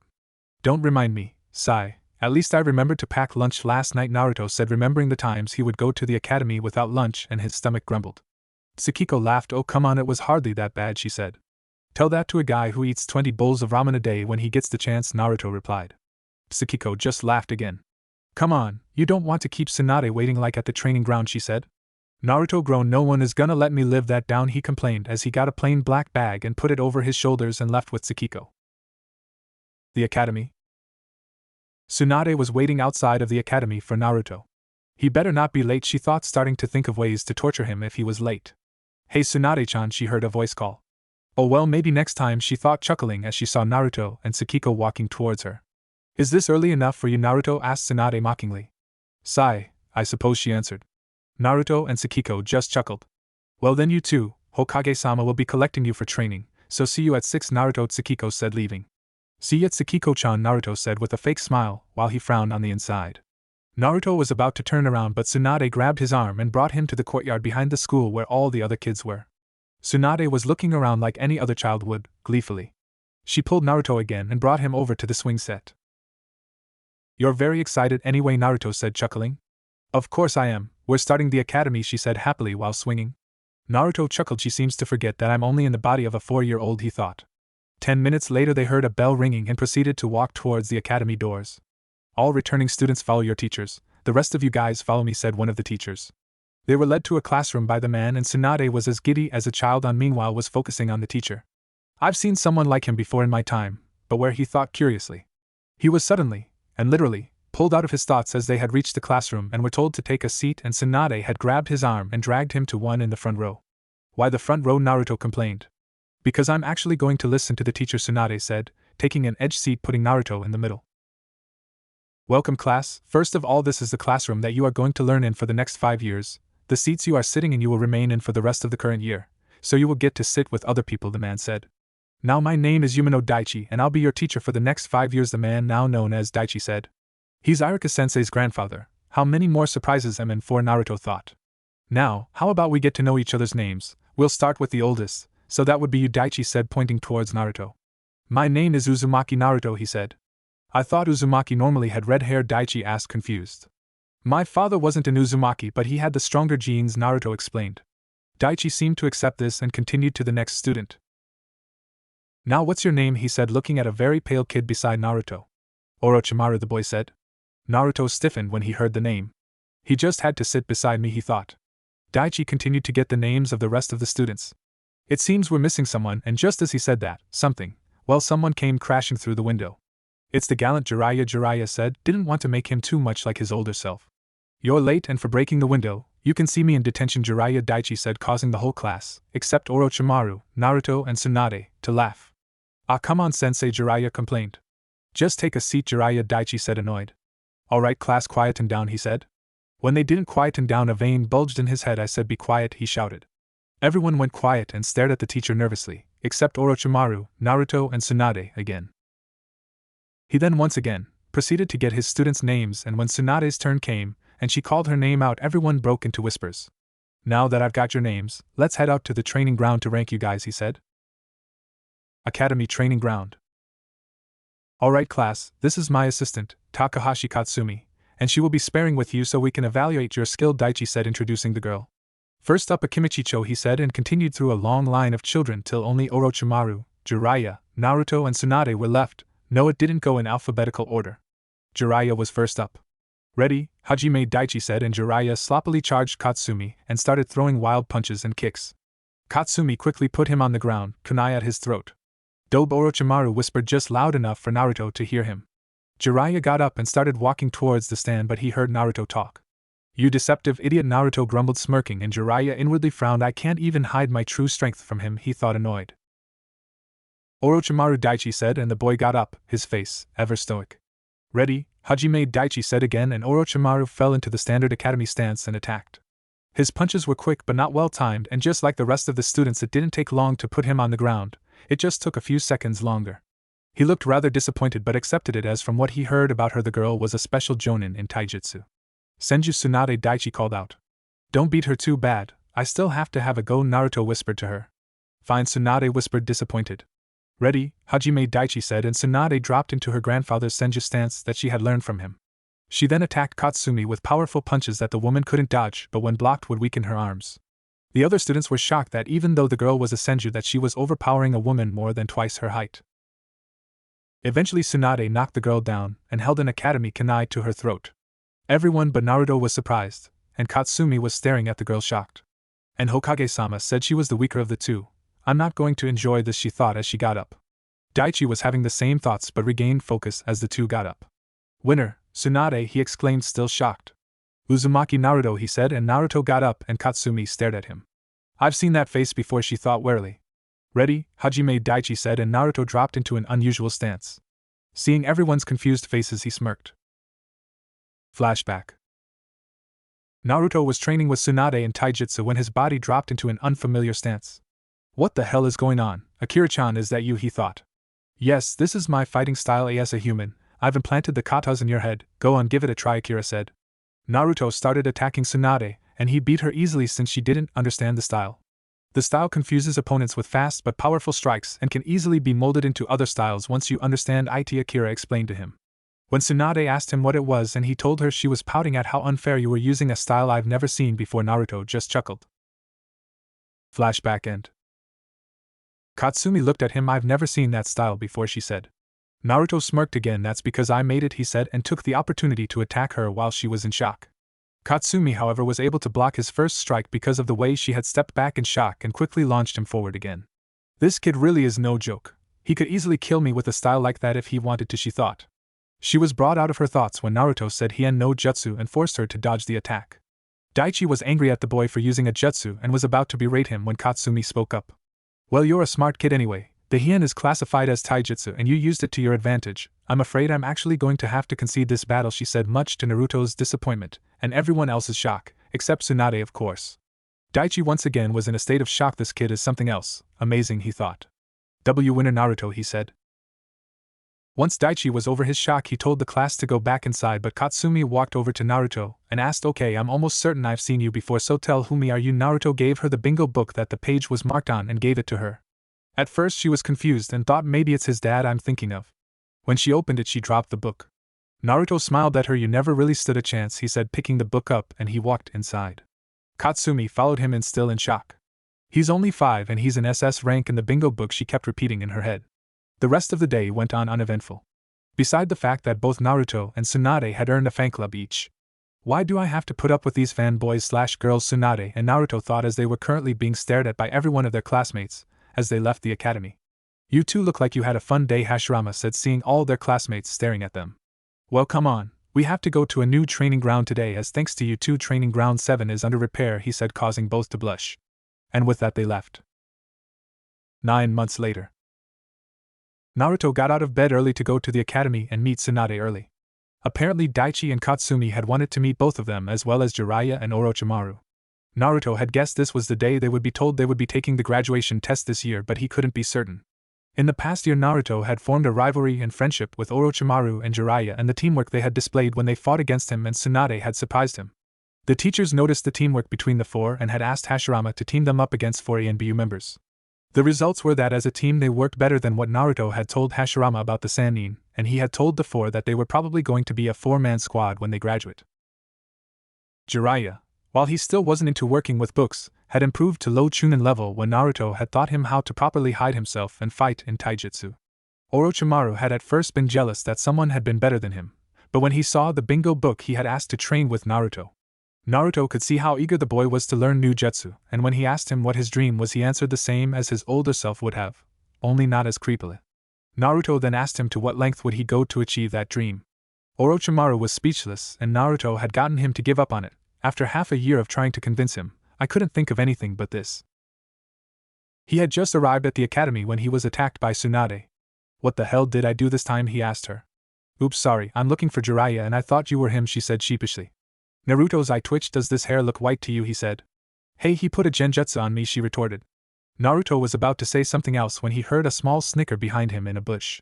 Naruto smirked, and, at Jonin level speed, he disappeared and appeared behind the bush. He picked up the boy who had turned out to be Jiraiya. Hey and Naruto, Jiraiya stuttered. Hello Jiraiya, how are you? Naruto said too sweetly for Jiraiya's liking. Fine, he stuttered again. Good, because you won't be in a few minutes, Naruto said, grinning sadistically before throwing him in front of Tsunade. Jiraiya looked up to see Tsunade cracking her knuckles. Hey Tsunade, he said nervously. Tsunade grinned and stood him on his feet and then punched him back into the ground. Tsunade, that hurt, Jiraiya complained while rubbing his head. Well, you deserve it, Tsunade said, walking back towards the academy. So what did you do this time? Naruto asked, helping Jiraiya up. I tripped over a root and my hand slapped her, but he said. Naruto looked at him and slapped the back of his head. I have a feeling that it was just the latter, he said. Jiraiya started mumbling something like not fair, monstrous strength can't beat them. Naruto just chuckled. Come on, we're needed inside, he said. When the two got inside, Tsunade glared at Jiraiya and Orochimaru was smirking. Daichi and Katsumi both cleared their throats, getting the four's attention. Now, we have called you four today because we believe that you are good enough to take the genin exams this year, Daichi said, surprising three of the four. Katsumi then stepped forward and handed a slip to each of them.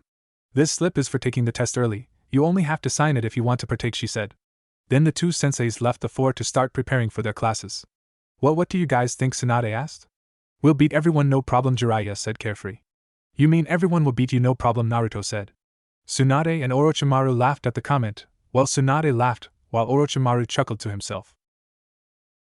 Jiraiya was about to say something back, but Tsunade cut him to it. I think we should do it. I mean, it's not like we can get much more training from the academy, I agree, although, they're going to have a hard time finding a sensei to teach us, Naruto joked.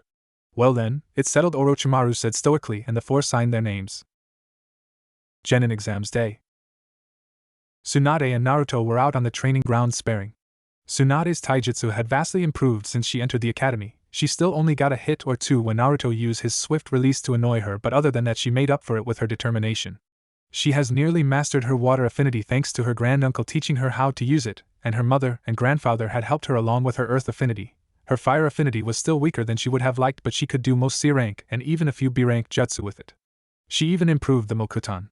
Tsunade, however, was extremely excited lately, not only because she would be a genin soon, but she would have a little brother in a few weeks according to her mother, and she had been really excited. Naruto had managed to learn more about not only the Mokuton and about Tsunade's monstrous strength, but he also managed to collaborate earth, fire and wind to recreate the dust release. When he first started learning it, he wondered how Mu and Inoki had managed to find the chakra to even do one technique, as even he had felt the incredible amount of chakra that the techniques needed, but he then realized after studying them from the books in the library he had found that all he needed was good chakra control, something he had gotten better at thanks to Tsunade. When Tsukiko had her child, Naruto was happy for her, and he was even happier for her when he found out that she had fraternal twins. He had been so caught up in training he had never asked her about them. The only thing that confused him was that he had never heard of Anko having an aunt, but he put it down to his presence in the past. He had come to terms with the fact that this was now his timeline. Whenever he looked at Tsunade, he had a harder time seeing his Bachan. Even looking at Orochimaru, he could no longer see the jutsu-crazed pedophile but a friend, something that he would have never thought possible before. He still saw his godfather in Jiraiya, but this Jiraiya wasn't always depressed or worried about something. Naruto was about to finish Tsunade when the bell rang. You got lucky this time, Tsuchan, Naruto said smiling, and the two proceeded to walk toward the academy. They met up with Orochimaru and Jiraiya at the exam room entrance and walked in. Very few students stared, as most of the village knew who the four were, only the more stuck-up students like the Hyuga and Uchiha clan members who just stared in jealousy. Katsumi walked in with another Chunin, both their hands holding stacks of paper. Everyone, please take a seat, Katsumi said. Naruto and Tsunade sat down together. Tsunade had grown quite close to Naruto since the boy had originally saved her from the wreckage. Naruto was just glad that she hadn't become a fangirl, but he did admit he had grown to love Tsunade. You may start your exam now, Katsumi said. Naruto and Tsunade flipped over the test and both smirked. The two started answering the questions with ease, and Naruto could see that Orochimaru and Jiraiya were answering them easily too. Jiraiya had a shocked face as to how easy the questions were to answer, while Orochimaru's face was impassive. The four of them finished the exam relatively quickly, not to anyone's surprise. All right, pens down, Katsumi said. Anyone who hadn't finished sighed and put down their pens in disappointedly. Everyone outside to the training grounds, Katsumi said, collecting up the papers. Everyone walked outside nervously, as the last thing they wanted was to fight Naruto or Tsunade. Katsumi walked up to the students. First up, Katamaru Kichiro versus Uzumaki Naruto, she called. I'll only be doing Naruto's, Tsunade's, Jiraiya's and Orochimaru's matches. Naruto walked up towards Katsumi with Kichiro, who looked like he was about to throw up. Ready, Hajime, Katsumi said. Kichiro almost immediately had to block an attack from Naruto. He didn't last long, as Naruto's speed far outmatched everyone in Konoha. Winner, Naruto, Katsumi said. This continued until there were only 8 left. Uzumaki Naruto vs Uchiha Masaru, Katsumi said. Both of them stepped up ready. Hajime, you might as well give up now, loser. You don't stand a chance against an Uchiha, Masaru said, smirking arrogantly. Why don't shut up and fight, Team Naruto said in a bored tone. Masaru got a thick mark on his forehead. I'll make you pay for that insult, Dobe, he said, and he charged Naruto. Naruto simply sidestepped and held his knee up for the Uchiha to rush into. The shocked face on Masaru made Naruto grin. Masaru doubled over in pain, gasping for wind. What was that about not being able to beat you? Naruto asked innocently. Masaru shakily stood up. Shut you up, Dobe, he said angrily. Naruto sighed at the Uchiha. Maybe if you weren't so arrogant, you'd be a better shinobi, Naruto said, looking down at the Uchiha. The Uchiha stared at him in anger. I said shut up, Dobe, he shouted, and he turned to punch him. Naruto caught the punch easily, and put his arm behind his back and put a kunai to his throat. Give up, any movement and you'll slit your throat, Naruto said coldly. Katsumi didn't give him a chance to answer and declared Naruto the winner. Eventually Naruto had beaten Tsunade and Orochimaru. Alright, everyone back inside for the jutsu exam, Katsumi said. The students walked back inside, glad that the worst part of the exam was over. Katsumi sighed as she walked back in. He just couldn't at least give them a chance to win. TCH, typical Naruto, she thought. First up, Akimichi Susumu, she called out. Again this continued till Naruto, Tsunade, Orochimaru and Jiraiya were left. Next up, Jiraiya, she said, and Jiraiya walked into the room. Alright, Jiraiya, first do the Kawarimi, she said, and Jiraiya swapped with a nearby chair. Okay, now use Hen, she said, and this time Jiraiya transformed into Katsumi. Katsumi's eye twitched because the cloths Jiraiya had were not anything like hers. In fact, he made her look more like a stripper. I'll accept it, but do it again and you'll find yourself in the hospital. Now do the Bushin no Jutsu, she said. Jiraiya then smirked. Kage Bushin no Jutsu, he said, and a single shadow clone appeared next to him. While this was no surprise to Katsumi, the Chunin was shocked. And Katsumi told me that this boy is the weakest of the 4, he thought in shock. Note the Chunin was not outside for the taijutsu.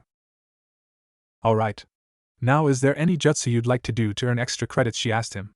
Jiraiya nodded and started going through hand seals at a speed which the Chunin was again shocked at. Hurry, Jizo, he said, and his hair started growing all around his body. Okay, send an Orochimaru on your way out, Katsumi said as Jiraiya's hair reverted back to normal. The Chunin looked at Katsumi like she was mad. That kid just performed a B-rank jutsu. How can you just send him out like it was nothing? The Chunin asked when Jiraiya exited. Katsumi looked at him and smirked because, it's just like I told you, Jiraiya is the weakest. If you're shocked at that, wait till you see Naruto, she said. The Chunin looked at her shocked and thought this team could really become the stuff of legend. Orochimaru entered and Katsumi asked him to do the 3 jutsu and an extra jutsu, and like Jiraiya he performed the 3 jutsu and Suiton, Teppadama from the water in a water cooler nearby. Okay, send in Tsunade on your way out, she said to him. Tsunade came in with a smile towards the Chunin that promised shock. Tsunade had performed the 3 jutsu easily, but when she was asked to do another jutsu for extra credit, could we go outside to do the rest? Naruto and I have a big jutsu each we wish to present, she said. Katsumi sighed. They just couldn't even act normal for this part of the test, she thought. Fine, but since you're so keen we might as well bring in Naruto first, and then go outside, she said, walking over to the door. Naruto, could you come in here for a second, she asked him. Naruto then walked in. Alright, whatever you have planned, let's get this over with, she said. Naruto nodded and then performed the 3 jutsu, only unlike Tsunade, Jiraiya and Orochimaru he did his without hand signs. The Chunin was amazed at this. I can see why he is the strongest of the 4. The kid must be a genius to perform a jutsu without any hand seals, he thought. Okay, let's get this over with, Katsumi said, walking out the door. The rest of the students followed suit. Okay, Tsunade, you're up first, Katsumi said. Tsunade smirked. Mokuton, Mukujohiki, she said, and a small dome of wood started to form from wood pillars coming from the ground and joined in the center. All the students as well as the Chunin's eyes widened when they saw that Tsunade had inherited the Mokuton. Even Katsumi was mildly surprised. Okay, now Naruto, Katsumi said. Naruto stepped up to the dome of wood and held his hand out. He started to form a Rasengan in his hand and he almost laughed at the look on everyone's faces. He then pushed the Rasengan into the dome. Everyone but Tsunade thought he had gone mad. The jutsu looked powerful, but surely it couldn't even scratch the special wood of the Mokuton was what was on all their minds. They were even more shocked to see that it not only scratched it but it started to tear the wood to pieces. When Naruto ended the jutsu for everyone to see what the damage was, they saw the warping crater in the wood. He saw that all but Tsunade's jaw was hanging wide open. Naruto, where on earth did you learn that jutsu? Katsumi said, wide-eyed. Naruto smirked. I created it, he said, shocking everyone even further. Masaru snarled, you're right, Dobe. I bet you're just trying to take the credit from someone else, he said with a lot of his fangirls agreeing. Naruto smirked. I'm not lying. I created this jutsu after reading a description of a Baijidama, and I only managed to make this technique thanks to my chakra control because it is pure chakra manipulation, he said. Katsumi was even more surprised by this. Even after a year with you, Naruto, you still managed to surprise me, she thought. Everyone walked back inside wide-eyed and their mouths agape. First of all, the top 5 are in 5th Uchiha Masaru, 4th place is Jiraiya, 3rd place Orochimaru, 2nd place Senju Tsunade and Rookie of the Year Uzumaki Naruto, and finally Kunoichi of the Year is Senju Tsunade, Katsumi said, smiling inwardly. We wish you the best of luck. Come back tomorrow to be placed on a team, she said. Masaru was angered that he was only 5th but kept his mouth shut. Jiraiya, Orochimaru, Tsunade and Naruto were smiling when they saw Masaru's face. Naruto was happy with seeing Masaru's face, but there was something bugging him. Why does he look so familiar? It's almost as if he looks like someone I know, but the only Uchiha I know my age is Sasuke, Naruto thought. The next morning, Naruto was walking downstairs to get his breakfast when he saw Tsukiko burping the twins. Morning, he said. How are you able to sleep through their crying? Yawn. It's torture getting up at 2 in the morning, Tsukiko said tiredly. Naruto smirked because I place reverse silencing seals on all 4 corners of my room. You could blow the place up and I wouldn't awake, he said. By the way, have you chosen names yet? He asked curiously. Actually no, I'm guessing Tsunade didn't tell you, but she wanted to help with the naming since she didn't get much of a chance with Nawaki, who was born about a month or 2 before the twins. Naruto of course was surprised by this. But we have been able to narrow it down to Amaterasu and Madoka for the girl and Katsuro and Kin for the boy, she said smiling. Well, you're right about me not knowing about Tsunade-chan picking the names, but really I'm just happy seeing everyone else happy. Maybe the war won't be as bad as the one in my time, Naruto said hopefully. Well, I'm off to the academy, see you later, Naruto said leaving. At the academy, Naruto entered the academy to be placed on a team when a thought just hit him. Hashirama-sensei never told me exactly who our sensei would be. The feeling was nagging at him for who their sensei would be, but he would find out soon anyway. He entered his classroom for what he hoped would be the last time. He walked up and sat down beside Tsunade. Morning, Naruto-kun, Tsunade said. Oh, so it's Naruto-kun, is it? Tsunade-chan, Naruto teased. Tsunade blushed slightly when she realized she called him kun, but she secretly liked his little teasings. Hey Naruto, Jiraiya said behind him. Naruto looked at him before turning to Tsunade. Hey Tsunade-chan, did you hear something? Because I could have sworn I heard something, he said, making Tsunade laugh, and Jiraiya grew a tick mark.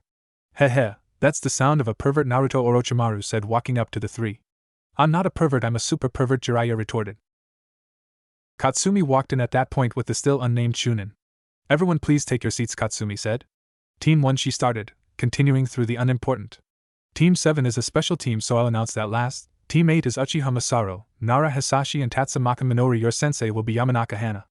Team 9 is Inuzuka Norio, Hyuga Ryo and Aburaim Koton. Your sensei will be Karama Shoichi. Now as for Team 7, it is made up of 4 of the top classes, and as such Orochimaru, Jiraiya, Senju Tsunade and Uzumaki Naruto are to go to the Hokage Tower to meet their sensei. The rest of you are to wait here till your senseis arrive, she said before disappearing in a puff of smoke. Gigi just loves to make us work, Tsunade grumbled. Well, who said we can't keep him waiting? Naruto said. I said so, now come on, Tsunade said, walking out the door. Hokage Tower. Hashirama, Tobirama and Tobirama's student Sarutobi Hiruzen were waiting in the Hokage Tower for Team 7 to arrive. I will be calling them that when using all their names. Hiruzen was skeptic on the thought that his predecessors were willing to try this, but when he asked why, the two just smirked at him. The doors burst open suddenly when Jiraiya was sent through them. I'm going to kill you this time, pervert, they heard. Tsunade burst through the rubble and was about to pummel Jiraiya into the ground when, to Hiruzen's surprise, her hand was stopped by Naruto, who had used the Hiraishin to get there. Now Tsunade-chan, there is no need to kill him, especially in front of your grandfather, he said. Tsunade just grumbled something about a lucky pervert before releasing her arm from Naruto's grip. Orochimaru entered the room. Has she killed him yet? He said, snickering. Now Hiruzen was extremely confused. How the hell is this team meant to work together, he thought. When Jiraiya managed to pick himself up, Hashirama decided to speak up. Well, now that your little incident is over with, maybe we can continue, he said. So who exactly is our sensei? Naruto asked curiously. Hashirama smirked. Well, as the top students of the class, you will have more than one, he said. Naruto was confused at this. If we're going to have more than one sensei and the look on his face is anything to go by, then that must mean he didn't get to finish that thought when Hashirama spoke again. Your senseis shall be all 3 of us, he said, shocking them. Well, this is an interesting turn of events, Naruto thought. Naruto was mildly surprised that the 3 Hokage would be teaching them, but when he looked at Tobirama and Hashirama, he could see that they had something planned. He looked to his side to see Tsunade, her mouth agape. He could see that Jiraiya looked like he was about to faint, while Orochimaru's eyes were as big as dinner plates. He looked towards Hiruzen to see a very confused face. Probably wondering how this team is going to work together, he thought. Naruto then smiled.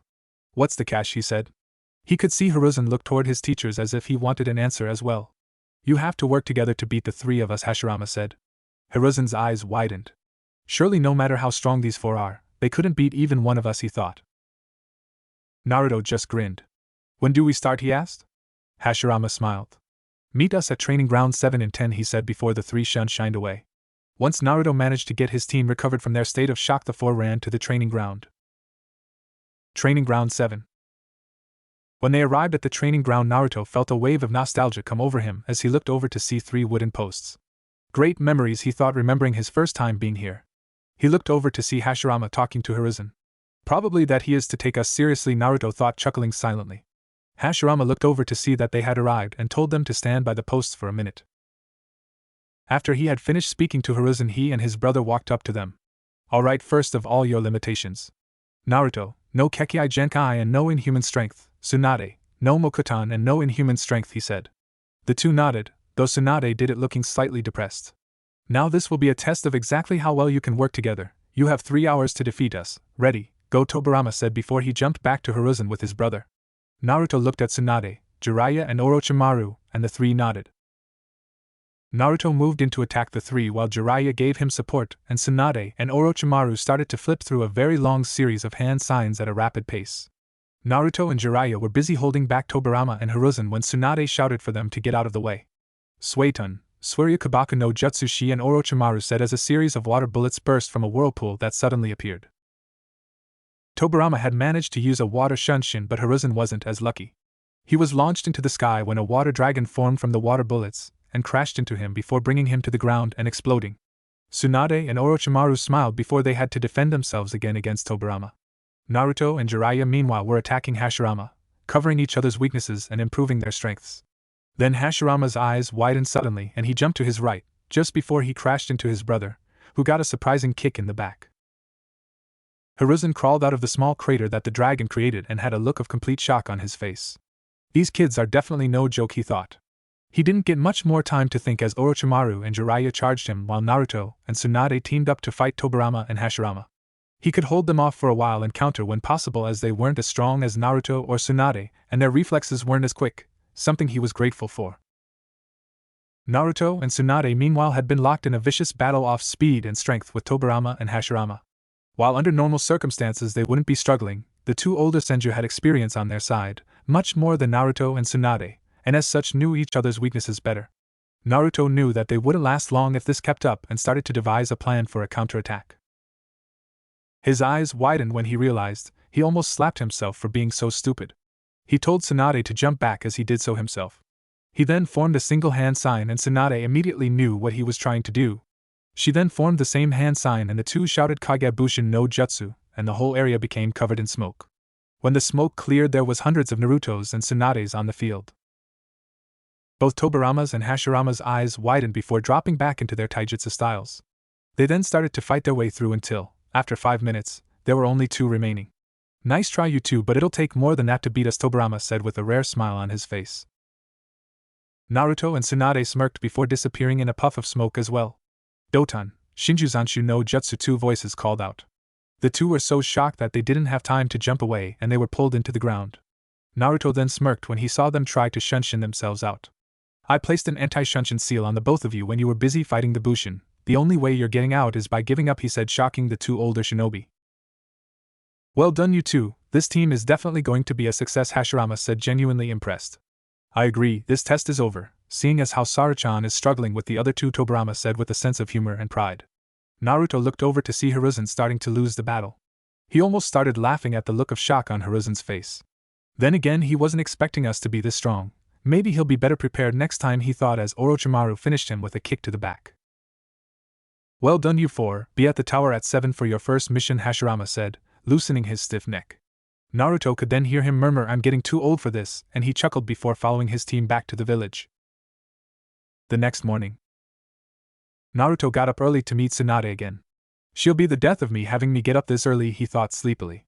As soon as he walked out his door, he was hit by a loud cry. No wonder Tsukiko-chan looks terrible lately. This crying could wake the dead, he thought as he covered his outer ears with chakra, blocking out most of the sound. He had just walked into the kitchen when he couldn't hear the faint crying anymore, so he released the chakra. "Morning, Naruto," Tsukiko said while feeding one of the babies. "Morning, Tsukiko-chan, you don't look too well," he said. "You try getting up at 2 in the morning to feed 2 hungry infants," she said tiredly. "I think I'll pass," he said, chuckling. "Suit yourself," she said. Naruto laughed silently to himself at the fact that she was complaining at something she had wanted so badly. "Well, I'll see you 3 later. After all, I don't want Tsunade-chan to kill me," he said, shivering. Tsukiko just laughed. Hokage's Tower. Naruto arrived at the Hokage's tower, and almost immediately he saw Tsunade glaring at him. "What have I done this time?" he asked her, confused. He checked his watch. "I'm an hour early, what else could she want?" he thought. "Alright, tell me, what have I done wrong this time?" "I'm an hour early," he asked again, still confused. Tsunade just mumbled something. "What?" he asked. "I was here 2 hours early," she said with obvious annoyance. Naruto would have laughed but knew better. While the girl liked to be early, no one wants to be up 2 hours early for no reason. They started talking about what mission they might get, but Naruto knew that you had to do at least 20 D-rank missions before doing any other mission, so he made a bet with Tsunade, and she took it. About 40 minutes later, Orochimaru arrived, was running away from several ANBU with Jiraiya, screaming, "How the hell do you get me into these situations, you idiot?" This seemed to cheer Tsunade up a bit as she chuckled to herself. "Cheering up are we, Tsunade-chan?" Naruto said, making her pout and blush slightly. After losing the ANBU, Orochimaru and Jiraiya jumped down next to them, lightly panting. Hashirama and Tobirama arrived not a moment later and instantly knew that the two had been up to no good. The 6 walked into the tower and went up to the mission room to see Hiruzen with a couple of Chunin sorting out missions for the day. "Morning, Sensei," Hiruzen said, only giving a small glance towards them, caught up in his work. "Now, first of all, while the 4 of you could probably take on an S rank, the rules say that you need to have at least 20 D ranks to do any other mission," he said, making 3 mouths hang open. Tsunade grumbled before handing Naruto's outstretched hand Tenryou. Everyone looked at them strangely, but with Naruto's smirk and Tsunade's sour expression, everyone had the generally sane thoughts of Tsunade lost another bet. "Well, then we might as well get this over with," Naruto said. 3 hours later. Team 7 walked into the tower again, the 4 with sour expressions on their faces as they faced their senseis. "That was cruel," Tsunade said, making the 3 older men laugh. "Maybe, but now you can do a real mission and not chores," Hashirama said, laughing. "Alright, A rank, a new country is starting up, Wave Country. You're to go and protect them while they set up their village," he said. "How long will it take?" Naruto asked. "Well, they already have the resources, so I would say about 2 weeks, maybe 3, Hashirama said. Naruto's eyes widened slightly, but only Hashirama and Tobirama noticed. "Anything else we need to know?" he asked. "Just that several A-rank Nukenin have been hired, the leader isn't known, and that they, for an unknown reason, are desperate to keep the village from being formed." Naruto seemed to take this in and ponder on it for a couple of seconds, which surprised Hiruzen. An adult's mind in the body of a child, incredible, he thought. After a couple of seconds, Naruto accepted it. "When do we leave?" he asked. "We, as in you 4 and me, Tobi and Hiruzen, need to stay behind for the village, and in an hour, go gather your requirements, and meet at the main gate at 11, Hashirama said. The 4 left quickly to prepare. Naruto and Tsunade had already met up at the main gate after 10 minutes. "You know, if you keep making me come this early to everything, I'll become an insomniac," Naruto said. Tsunade glared at him mockingly while pouting.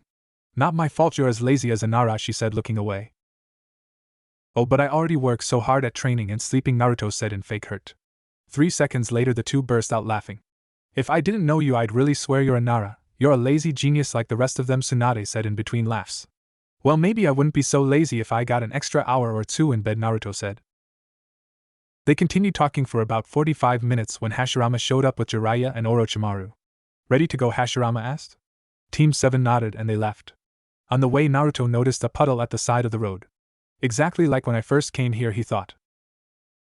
He then saw an obvious genjutsu over them as he neared it. Really, they must be really weak if that's all they're using, he thought. Suddenly 3 figures popped out and fired 3 kunai at Hashirama, Tsunade, and Naruto. Hashirama and Tsunade dodged while Naruto, who had activated his Mangekyo Rinnegan, burst into a flock of crows, shocking everyone but Hashirama. He then appeared behind the 3 and removed 2 of their souls. The third one jumped away only to find that Naruto was nowhere to be seen. His eyes widened as he looked down. A hand with a ball of what looked like rotating chakra went right through his chest. He would have asked how but didn't get the time as the hand drew back, ripping his already leaving soul out. "What the hell was that?" Jiraiya shouted. Naruto looked at him confused. What was what, he asked. That weird crow thing," Jiraiya said. That was a genjutsu and a substitution rolled into one, Naruto explained. The rest of Team 7's eyes widened at this. Hashirama looked like he was ready to start laughing at their faces when he remembered the mission. Who hired them, Naruto, he asked. The water daimyo, Naruto said, shocking everyone. Hashirama's eyes widened when he realized something. There have been rumors that there has been a new water daimyo elected, that he is nothing like his deceased uncle, corrupt and power-hungry. Starting a new country in water country would mean that he has less power, he said. Naruto nodded. That's not what gets me. He was going to pay these 3 Nupnin, who were only genin when they left, 650,000 ryo for killing anyone that crosses over to water country, shinobi or civilian, he said, making everyone gasp loudly, except Hashirama, who gasped silently to himself. We need to get there, fast, Naruto said. Team 7 nodded and turned to continue. 2 hours later. Team 7 and Hashirama were walking up to a lake where a man was waiting. Hokage-sama, I was beginning to think you weren't coming. Wait, why are these kids here? The man asked. Do not worry, Tadashi-san, they are more than capable, Hashirama said, hiding a smirk at the twitch in his granddaughter's eye. When they reached the end of the lake, Naruto heard a noise that sounded like someone ran out of a bush. He saw that Hashirama heard it too but kept it to himself, so Naruto decided to do the same, but channeled chakra to his ears. The 5 continued to walk and Naruto heard the noises again. They were so faint this time that only he had heard it thanks to the chakra channeled to his ear. He then heard a faint whizzing noise. His eyes widened. Everyone get down, he yelled. They all jumped to the ground and not a second later a load of ninja wire was seen where their heads once were. Damn it, we missed, a deep voice said. Well duh, they're still alive, a lighter but still deep voice said. Team 7 got up and got back to back, Naruto with Tsunade and Orochimaru with Jiraiya. Naruto turned his Mangekyo Rinnegan on, and immediately yelled move. Team 7 jumped away from where they were standing and 3-4 hands came out of the ground that they once stood on. Hey, these kids are good, a feminine voice said. Naruto looked around to see if anyone would ambush them, and fired a kunai towards a bush. Damn it, the deep voice said in surprise. Who are you? Naruto asked cautiously. The 3 voices chuckled and 3 figures appeared in front of them. The first was a large, bulky, bald man. My name is Geijo Mamoru, he said. The second was a tall but still a well-built man. My name is Senso Shin, he said. The last was a young woman around 20 with a tomboyish look. And my name is Emerito Tomiko, she said. And we have been hired to kill you, Mamoru said. Naruto snorted. If you think you're good enough, let's dance, he said, making Hashirama chuckle. The 3 were about to laugh when Naruto rushed forward at a speed that they could barely keep track of. Shit, this kid is good, Tomiko thought. Naruto meanwhile was getting bored and decided that he would put on a little show. The fight eventually got to where the 3 had him at point blank. Now you're dead, Kid Shin said, and just as his sword was about to decapitate Naruto, he burst into a flock of crows. All of their eyes widened as they didn't get the chance to turn around, as they were stabbed through their hearts with what looked like a spiraling ball of chakra. As they fell, Naruto dispelled his Kagebushin. You took your time, Tsunade said, bored. Hey, you're not the only bored one here, Naruto replied. Hashirama chuckled to himself at this. Come on, time doesn't wait for us, he said. They continued up to a large clearing where there was the startings of a village. Hashirama-sama, you're here. Wait, I asked for Jonin, not kids, the man said, confused at why he would bring 4 children who didn't even look 7. You must be Takahiro, and these kids are the strongest team that Konoha has ever produced. One is already in the bingo book, Hashirama said, making the man, now known as Takahiro's, eyes widen. Takahiro sighed. Fine, follow me, he said, leading Hashirama to the only fully built house in the clearing. Recently, while we were trying to set up our village, that we got permission from the former water daimyo. His nephew doesn't want to give us this land as it means less income for him. What he doesn't realize is that we already own the area and it is an act of war to keep attacking us. So we have hired you for this job, Takahiro explained. This will be a long 2 weeks, Naruto murmured just loud enough for Hashirama to hear him. Well, why don't you get your guys to start, and we will scout the area, Hashirama said. Takahiro nodded and walked outside to tell his men to start working. Hashirama then turned to Team 7. Orochimaru, you take the west with Jiraiya, Naruto, the east, Tsunade, you'll take the south, I'll scout the north, he said. Team 7 nodded and left. What they didn't know was that they were in for the fight of their lives, so far anyway. Team 7 had met up in the village after scouting around, except Hashirama wasn't with them. Where could he be, Naruto thought gingerly. They heard a loud noise coming from the inside of the only fully built house and rushed inside. There they saw Hashirama yelling at a man who was tied up, a hole in the wall with a crowbar wedged in it. Naruto immediately knew that this man was either a spy or a hired shinobi sent to kill them, and he was being interrogated. What were you sent for? Hashirama roared at the man. The man chuckled slightly. I told you, I'm not saying a word, he said, coughing from his injuries. Hashirama then took notice to Team 7. Naruto, would you be able to get him break? Hashirama said, making the man laugh. You think that a mere child will be able to do something, you, a legend in your own right, couldn't, he said, laughing and spluttering his blood out. I don't need you alive, so yes, Hashirama said, allowing Naruto to step up. The man was smirking and looking into Naruto's eyes, in an attempt to scare him. Naruto just whispered something before driving his hand straight through the man's chest. The man looked surprised before he felt something being pulled out as the Naruto's hand retracted. He looked in horror as he saw a transparent essence come out of his body before his eyes grew heavy and he closed them, for good. Naruto processed the info he got from the man before his eyes widened. Damn it, we don't have much time, Naruto shouted, suddenly making the others jump. What are you talking about, Naruto? Hashirama asked with worry. We need to get the area locked down. The water daimyo has sent an army of mercenaries and shinobi. He's even coming himself, Naruto said, making everyone's eyes widen. He's getting desperate. He really doesn't want to give this land up, Hashirama said. How close are they? He asked Naruto. 5 minutes, he replied.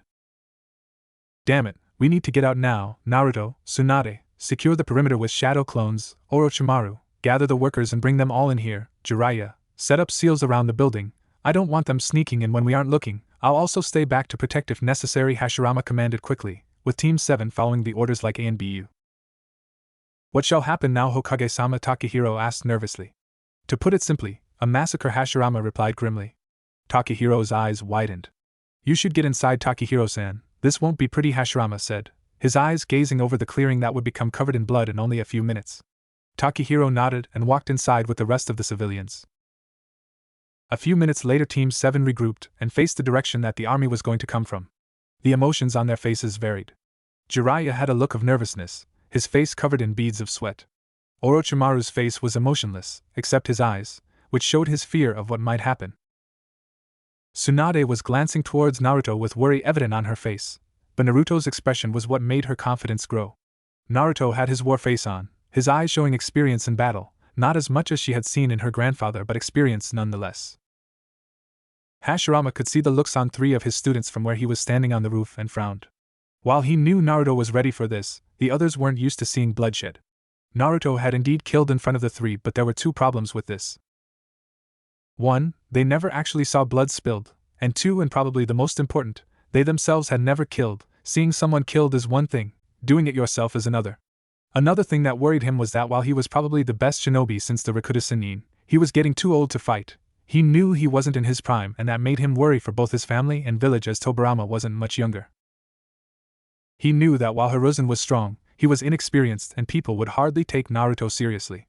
He could see Naruto staring directly where the army of mercenaries from where he was standing. Maybe if they rise through the ranks quickly enough will help people take their opinions seriously, he mused to himself. Naruto could feel the negative emotions of everyone around him, but when he felt Tsunade's emotion grow positive, he assumed that she unconsciously sensed his emotion and gained her confidence. He could see the army in the distance, led by a man with dark blue robes and many jewels, the man who he guessed was the current water daimyo. This is going to get ugly, he thought, not changing his expression. The water daimyo and his army of mercenaries were now only 100 yards away. The smirk on the daimyo's face was one-off arrogance. This is the protection that supposedly defeated 3 fully grown men, he said, making the mercenaries laugh. Team 7's expression didn't change. Seeing this, the daimyo scowled. Alright kiddies, I'll give you one chance to get out of my way before I kill you, he said, releasing Ki on them, expecting them to run away screaming. To his surprise, they didn't even blink and instead fell into their taijutsu stances. He scowled once more before saying 2 simple words. Kill them. His army rushed towards the 4 kids, and to his surprise, the kids charged too. Naruto started punching and kicking the mercenaries out of his way, solely intent on killing the daimyo, but not forgetting to keep an eye on his teammates, his whole body soaked in their blood. Tsunade, Orochimaru and Jiraiya were working in sync just so they could keep up with Naruto. They were, like Naruto, covered in blood, only not as much. The 3 felt like throwing up but held it back for fear of getting killed while they released their meals from what felt like the last few days. Naruto began using his Rasengan to keep their path clear, and they made sure to follow it and not get lost in the sea of blood. Get back now, Naruto yelled at the 3. They immediately looked back to see Naruto jump back with them. Naruto could see the look of utter horror on the daimyo's face for a split second before the man regained his composure. I'll admit, you're pretty good, Gaki, but I'm afraid I'm going to have to end this, the daimyo said. Naruto suddenly found himself in front of the man, bound with ropes, and Kiri Jonin with his headband standing beside him. The daimyo grabbed a sword that was latched onto his waist and pulled it out with a hiss. Naruto began to chuckle. The daimyo thought this was strange but just said to himself softly, at least I'll kill him before he goes mad. He brought the sword crashing down to Naruto's shoulder, hearing the screams of the boy's teammates, when he burst into a flock of crows, causing the jonin to fall and take the hit on his leg as well. The daimyo pulled his sword out in shock. Where had the boy gone to was the thought on his mind. Team 7 meanwhile all had looks of relief on their faces. Tsunade was going to kill him later and Naruto knew it, but for now, the mission came first. He created hundreds of Kagebushin and told them to kawarimi and henge with various items around the daimyo, from twigs to leaves to rocks. He then jumped over the boulder he was hiding behind. The daimyo was surprised to see him but smirked. That was a nice little trick, kid, but it ends here. You're still heavily outnumbered, give up, he said. Naruto smirked himself, forming the horse hand sign. Katon, Gokumakyaka, he said. The daimyo was in a state of shock at seeing such a powerful jutsu, that even against the stronger element that the Kiri shinobi were using, it still kept coming until his army was cut in half. By this time most of his mercenaries were running away, but he still had nearly all the shinobi, who were either current jonin or war veterans. You're good, kid, really good, but this is where it ends, the daimyo said before ordering his men to charge. Naruto picked up one of the swords from the deceased jonin and charged the men. As he did, he activated his Rinnegan, and to his surprise, time seemed to slow down. He stabbed and decapitated the men with ease. To everyone else's eyes he was moving at a heart-stopping rate, killing the men so fast that they only saw him as he withdrew his sword from their guts. Naruto then reached the middle of what remained of the army, shinobi. He started to counter each jonin by using one man's sword to block another's before putting him in an armlock and ramming the man's sword through his lungs. He then ducked under a mace another man used, the mace ramming itself through another's stomach, crushing his liver as well. Naruto then drove his sword through the man's throat and pulled it out just in time to duck a halberd one of the veterans used. Due to the man's experience, however, Naruto didn't get a chance to counter as he jumped back from the man, a blade attached to his boot that came swinging where Naruto's head once was. The man jumped back to the daimyo, who noticed that he only had 30 veterans left. Naruto knew that these men would prove the most difficult as their sheer experience gave them an edge over him. He was panting slightly, and there wasn't one part of his cloths or the ground beneath him that wasn't drenched in the blood of the fallen men that lay at his feet. He could see his team had stayed well back and out of range of the carnage, but they too were covered in blood from the mercenaries that decided to stay back attack them after running away from him. We'll definitely have earned a nickname after this, he thought as he looked back towards the last 30 men who stood beside the daimyo. Naruto coughed a bit, having swallowed some of the other men's blood. I really have to stop limiting myself like this. Using Shinra Tensei would be so much easier. Guess I won't get much stronger just using that though. Oh well, he thought to himself, annoyed. He picked up another sword and held them both, to his surprise, like a kenjutsu master, but he just put it down to his instincts. It happened before on several occasions with different situations, so why not now? He then noticed that the swords were vibrating. He was curious and unknowingly channeled some of Akira's chakra into them. They suddenly expanded until they were long and sharp enough so he could stay out of range, but still easily pierce someone with the blade. The 30 men and the daimyo were surprised to see the swords change, and while the daimyo passed it off, the veterans became tense from the chakra that was only visible to the trained eye. Its potency and the pure ki that surrounded it was worrisome and put them on edge. Naruto charged them head-on and let his instincts do the fighting. The sound of metal clashing screeched through the air.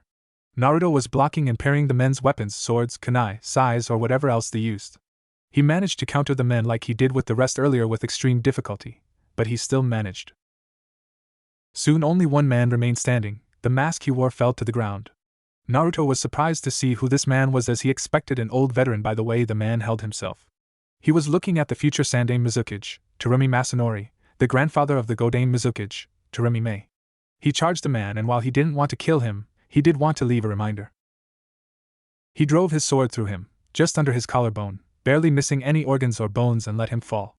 Masanori stood back up shakily before he ran away, leaving the daimyo with nobody left to defend him. The daimyo fell to his knees in fear. "You're right," Naruto said. "It does end here," he said before plunging both his swords straight down the middle of his collarbone on each side. Just as his soul was about to leave his body, Naruto grabbed it and gained his memories before letting it go. He withdrew his swords from the now deceased daimyo, letting the man fall. He closed the man's mouth and eyelids before walking back towards his team. Just as he reached them, he fell to one knee, realizing how tired he was. "Well, pant, I could do pant with some pant, should I?" he said before collapsing. Hashirama came down from the roof, having seen the entire thing. "Good work, Team 7, this will be rewarded with S-rank pay. You should wash up and get some rest, he said softly to them, picking Naruto up. The 3 conscience members simply nodded and walked down to the river to wash off, not easy since a lot of the dead bodies fell in and made the water bloody. They walked back up to the village foundations and into the building. The job wasn't complete yet, so they might as well get some rest. 3 days later. Naruto had regained his consciousness after the first day and for the first time, got to see the bloody massacre that he had created, a scar that would never leave the land because of the sheer amount of blood. Even though Hashirama had asked a few of the women to clean his cloths and skin, he still had a lot of blood covering him. His hair was crusted with it, and his cloths were now practically the color of blood as if they always were. He saw that the people of the new village were still clearing the bodies of various bandits, and shinobi alike. Did I really do all of this, he thought. He walked around and the people of the future village were smiling, almost conflicted with emotion, at him. Not that he could blame them. After all, not many 6-year-olds are used to killing or the sight of the bloodbath that would forever stain the land. Then again, even his 17-year-old mind wasn't ready for it. Only through his instinct did he endure it. The mission and his teammates came first, his problem with the mission came later. He saw Hashirama talking to Takahiro with a serious look on his face. They were right by the lake that lead to the ocean. Takahiro didn't look too happy either. Wonder what that's about, Naruto thought curiously. Hashirama saw Naruto and gave a dismissing wave to Takahiro. Naruto walked towards him. So, what's going on, he asked the elderly Hokage. Hashirama looked grimly over the lake's horizon. War, he stated softly. One word, that was all that was needed to make things go from getting better to worse. How bad, Naruto asked, looking into the man's eyes as he turned back to face him. The Great Shinobi War. Bad was the chilling reply he got. The first war in his time was over the Biju, so it didn't happen in this time, but if Naruto were to guess, this war would be like the Second Great War. Do they know yet, Naruto asked. No, but Tsunade has shared her suspicions with Jiraiya and Orochimaru. Hashirama. Naruto looked at the man with sympathy. He could tell that Hashirama didn't want Tsunade to know, but she had always been bright. It wouldn't take long before she figured it out. You might as well tell them now, it'll save you the trouble later, Naruto told him. I plan to, Hashirama said. The two looked back out over the ocean. These would be the last few days of living in peace. Nobody would be able to enjoy this again for a while. We had better start getting ready to leave, Hashirama said, looking away. Yeah, Naruto said softly. You seem troubled, Hashirama said. In my time, the Third War was the war that the Densetsu no Sanin got their name, but neither you nor your brother lived to see it, Naruto told him. Hashirama immediately understood what he meant. You're scared for them, he said. Naruto nodded. No offense, but I would be able to take your death easily. But everyone else, especially those 3, I'm not so sure. Hell, Tsunade was never the same after you got killed, Naruto told him, making the elderly man nod in understanding. You seem to have grown close to her, Hashirama stated. Naruto grinned so slightly that it only looked like a twitch. I've always had some sort of relationship with her. Every day it gets harder to see my Bachan, and while I used to wonder why Jiraiya liked her that way, I myself find it hard not to, he said almost nostalgically. You shouldn't forget that since you saved her, she hasn't been the same, but for the better in terms of change, Hashirama told him. As long as she doesn't go past blushing, I'm good, for now, Naruto said, remembering that the man was slightly more perverted than average men. Hashirama chuckled to himself, but put a serious face back on. I hate to say it, but even if I survive the battles, I'll succumb to my old age before this war is done, and Tobirama will only have a few years before the same happens to him, Hashirama said solemnly. Naruto looked at the man. Well then, last days are best spent with family. Maybe you should speak your mind to them, before it's too late, he suggested. Hashirama seemed to contemplate on this. You know that once me and my brother die, Tsunade won't have much left, he told Naruto. Naruto just nodded. She has her mother, her grandmother and you, whom she can actually talk to and feel safe talking to. Then she has Nawaki-kun, who she'll probably protect to her death once we're gone, which is what worries me, Hashirama said, knowing that Naruto would catch the message hidden in it. Don't worry, she'll stay safe, Naruto said in an effort to convince the elder man. Hashirama smiled slightly. I shouldn't be thinking about my death, but I don't have my wife's longevity. It has always been the one thing that I never understood, he said in an almost curious tone. Well, we had better be getting back to them. We've been talking for 10 minutes already, Naruto said, trying to get off topic. Yes, let's, Hashirama said, gazing out over the ocean one last time before leaving with Naruto. Both knew that the time of war was coming, and it was going to be like what would soon be known as the Great Massacre of the Water. Naruto saw Tsunade smiling at him, almost lovingly. On the outside he smiled back. But on the inside his stomach was churning. There is no training on this planet that can prepare her for what is to come. I only hope that you find out soon, Tsunade-chan, he thought before beginning a conversation. These were the final days before the Great Shinobi War, and nothing would prepare anyone for what would happen as a legacy begins. Naruto was with the rest of Team 7, running back to the village, no longer having a civilian weighing them down. He had decided to keep the 2 swords he had fought with in order to learn kenjutsu, as he wanted to diverse his arsenal of experience. His body was still bloody, his hair crusted and red from the blood to his cloths that he would probably never use again but for intimidation. He started to think on when the next Chunin exams would be held, and whereas he knew that if he was to be taken seriously by the shinobi world in a war, then they, Team 7, would need to rise through the ranks quickly. He was letting his mind wander when he thought of his talk with Hashirama. If what he says is true, then he will die too soon for anybody but himself. This isn't going to bode well, he thought. He looked towards Tsunade. He had all but forgotten of his Bachan and was slowly but surely, whether he realized it or not, falling in love with her. But of course, his hormones were doing this, so he would have to wait, something he definitely didn't realize he was doing. They were nearing Konoha's borders and Naruto turned his Rinnegan on. He could see an almost veil-like essence over the village, even from the distance. He remembered when his Bachan had told him about this and began to wonder, exactly how had Hashirama made it. He didn't get much more time to think on it as they came up to the gate. "Greeting, Hokage-sama, welcome home," one of the Jonin on guard said. Hashirama smiled at the man and nodded. They went to the Hokage's tower to fill in the mission report. The first thing that they saw was Tobirama and Hiruzen looking at the recent update of the bingo books from Kiri and Kumo. Their eyes widened. Tobirama looked up and laughed slightly. "Well, Naruto-kun, you and Team 7 have definitely earned a name for yourselves," he said, handing his brother the bingo books to read out. Name: Uzumaki Naruto. Age: 6 years old. Rank: Kumo SS, Flee on Sight, Kiri SS, Flee on Sight. Description: sun-kissed blonde hair, fair skin, about 3 foot 7 inches. Affiliation: Konohagaku no Sado. Skills: Taijutsu, Low Jonin, Info Limited, Genjutsu, Unknown, Fuinjutsu, Jonin level, Info Limited, Ninjutsu, Kage level, Kenjutsu, Complete Mastery. Note: do not underestimate. Jujutsu description: metallic purple with 4 rings, first 3 have 3 tomo each. Warning: Jujutsu can control gravity. Thought to be a cross between the Sharingan and the Rinnegan, the eyes of the Rikudo Sanin. Bounty: Kumo, 13,750,000 Ryo dead, 15 million Ryo alive. Kiri, 15,500,000 Ryo dead, 20 million Ryo alive. Team members: Senju Tsunade, Orochimaru, Jiraiya. Side note: he and his team caused the Battle of the Waves. Monikers: Sanbato no Shinigami, Servant of the Shinigami.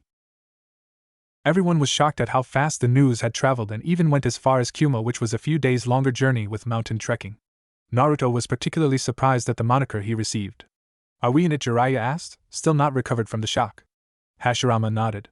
"Yes, you are, but since you only took out bandits, you aren't as well known. Doesn't mean your ranks are far behind," he said before reading out. Name: Senju Tsunade. Age: 5. Rank: high rank, Kill on Sight. Description: light blonde hair, fair skin, about 3 foot 4 inches. Affiliation: Konohagaku no Sado. Skills: Taijutsu, High Chunin, Genjutsu Unknown, Ninjutsu Unknown. Note: do not attack when your teammates, team works together flawlessly. Kekei Genkai Mokutan, thought to her by her grandfather, Senju Hashirama, SSS rank. Bounty: Kumo, 23 million Ryo alive, 500,000 Ryo dead, Kiri, 8 million Ryo dead or alive. Teammates: Uzumaki Naruto, SS rank, Orochimaru, High B rank, and Jiraiya, High B rank. Name: Orochimaru. Age: 6. Rank: High B rank, Capture on Sight. Description: black hair, pale skin, about 3 foot 6 inches. Affiliation: Konohagaku no Sado. Skills: Taijutsu, Mid-Chunin, Genjutsu and Ninjutsu, Unknown. Note: do not attack when your teammates, team works together flawlessly. Bounty: Kiri, 6 million Ryo dead or alive. Teammates: Uzumaki Naruto, SS rank, Senju Tsunade, High A rank, and Jiraiya, High B rank. Name: Jiraiya. Age: 5. Rank: High B rank, Capture on Sight. Description: white hair, fair skin, about 3 foot 5 inches. Affiliation: Konohagaku no Sado. Skills: Taijutsu, Midchunin, Genjutsu, and Ninjutsu, unknown. Note: do not attack when your teammates, team works together flawlessly. Bounty: 6 million Ryo dead or alive. Teammates: Uzumaki Naruto, SS rank, Senju Tsunade, high A rank, and Orochimaru, high B rank. The three were surprised to see this, as there was only one man who got away that would have the guts to tell someone about them. He would have to have been watching them during their fight with the mercenaries. Naruto, on the other hand, felt like laughing. His whole team was in the bingo book, and they were standing there with their mouths open like fish. That aside, the next Chunin exams are coming up soon, and the Fire and Lightning daimyos have agreed to hold it in Konoha first this year, Tobirama said, getting everyone's attention. And after hearing about the great Team 7, he wants to see you compete in Konoha's exams, as he will be here on business then with the Raikage, he continued. Tsunade gulped silently. The Raikage had already tried to kidnap her once, and while there was no doubt that she was better than she was when that incident happened, but only 10 people at the very most in this village could stand up to the man who had gained an army killer moniker, and she wasn't one of them. Naruto saw this and squeezed her hand and smiled at her. She blushed slightly but smiled back because she knew that no one else had seen it. They turned back to Tobirama, who looked slightly skeptical about what he would say next.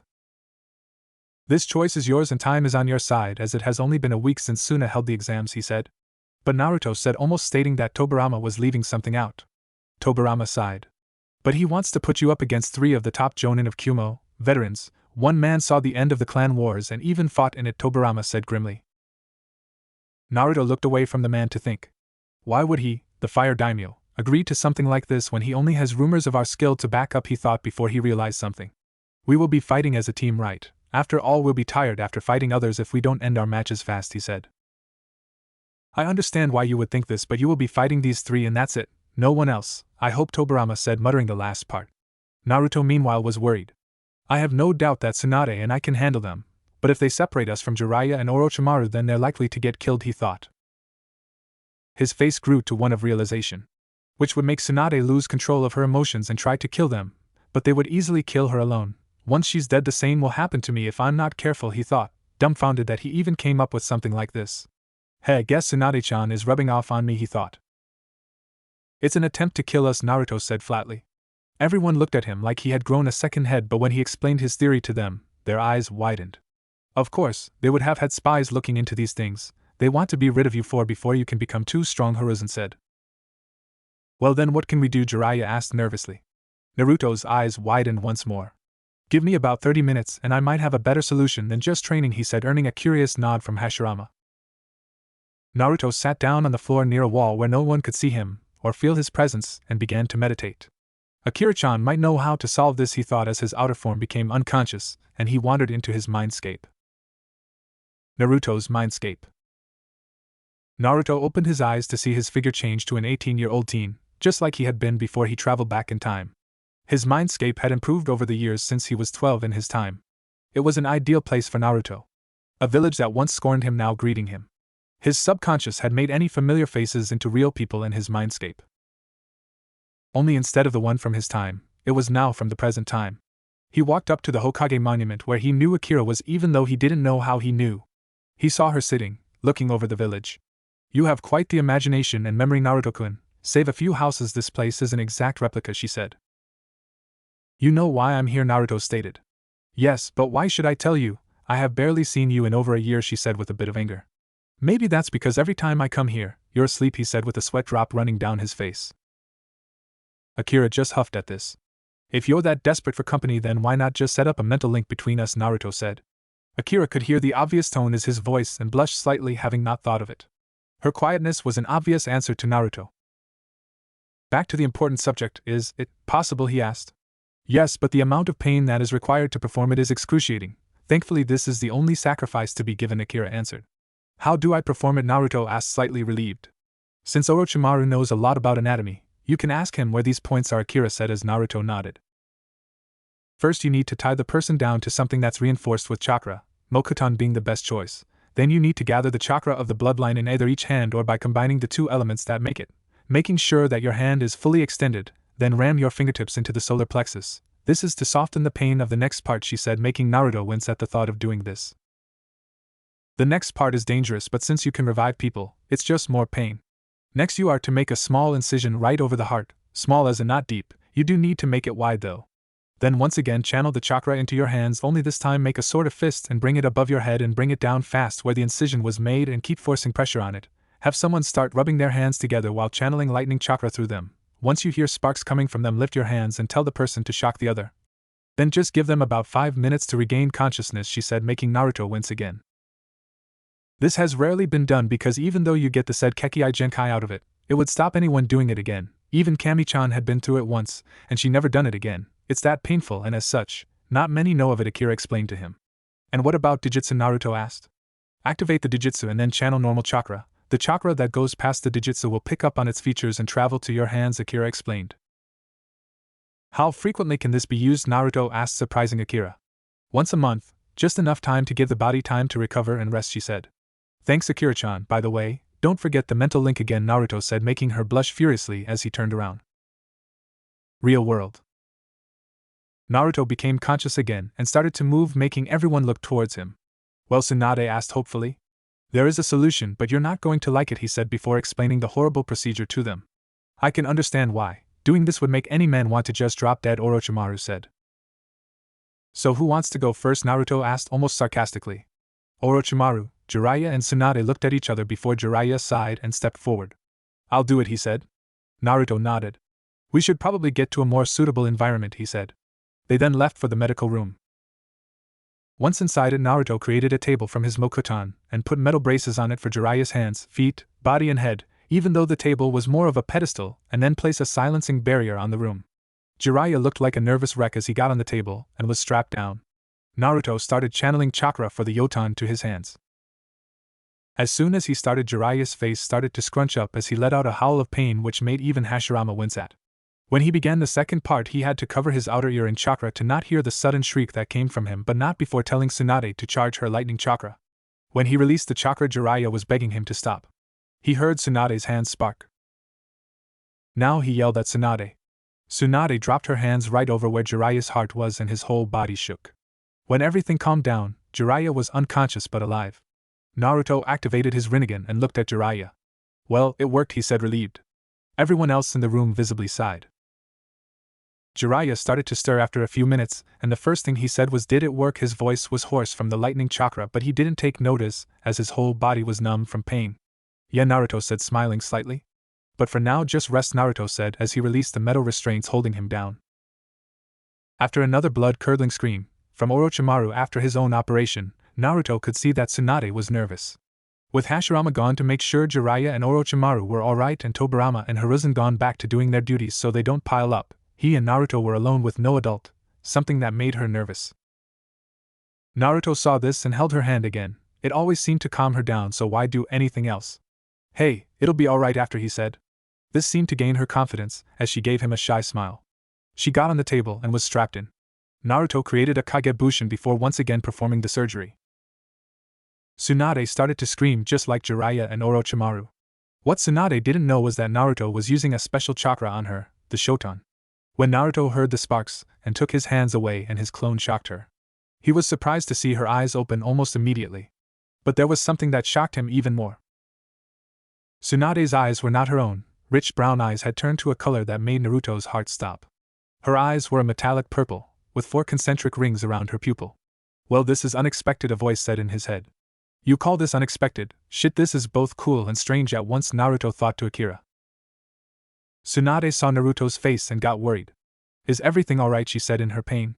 Naruto looked at her, snapping out of his daze. Yeah, better than expected, he said softly.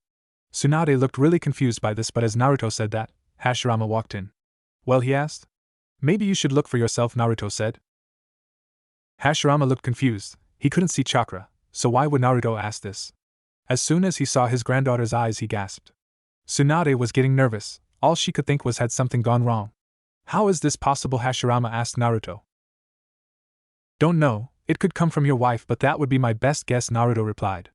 Hello, I'm still here, Tsunade said. The two looked at Tsunade and thought.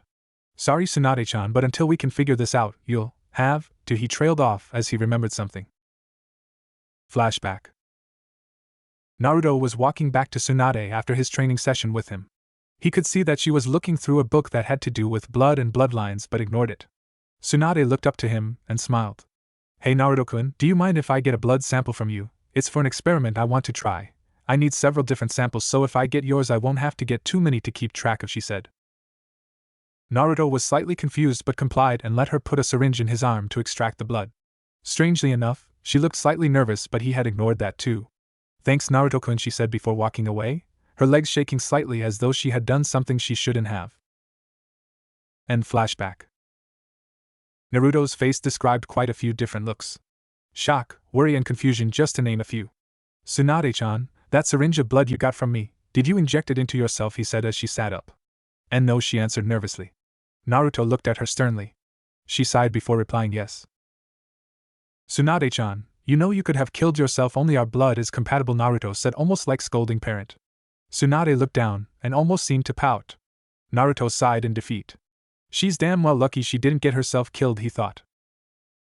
Just go and get some rest, he said in his frustration. He looked toward where Tsunade was leaving and rubbed his temples. Of all the stupid things she could have done with it, he spoke to himself.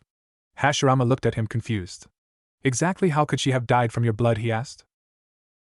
Well, as you know, with civilians and their blood types, if you inject the wrong type it would cause problems. With shinobi with bloodlines, however, if the blood isn't compatible with the person, it could kill them if they suffer anything much more than a small cut, he explained, making Hashirama's eyes widen.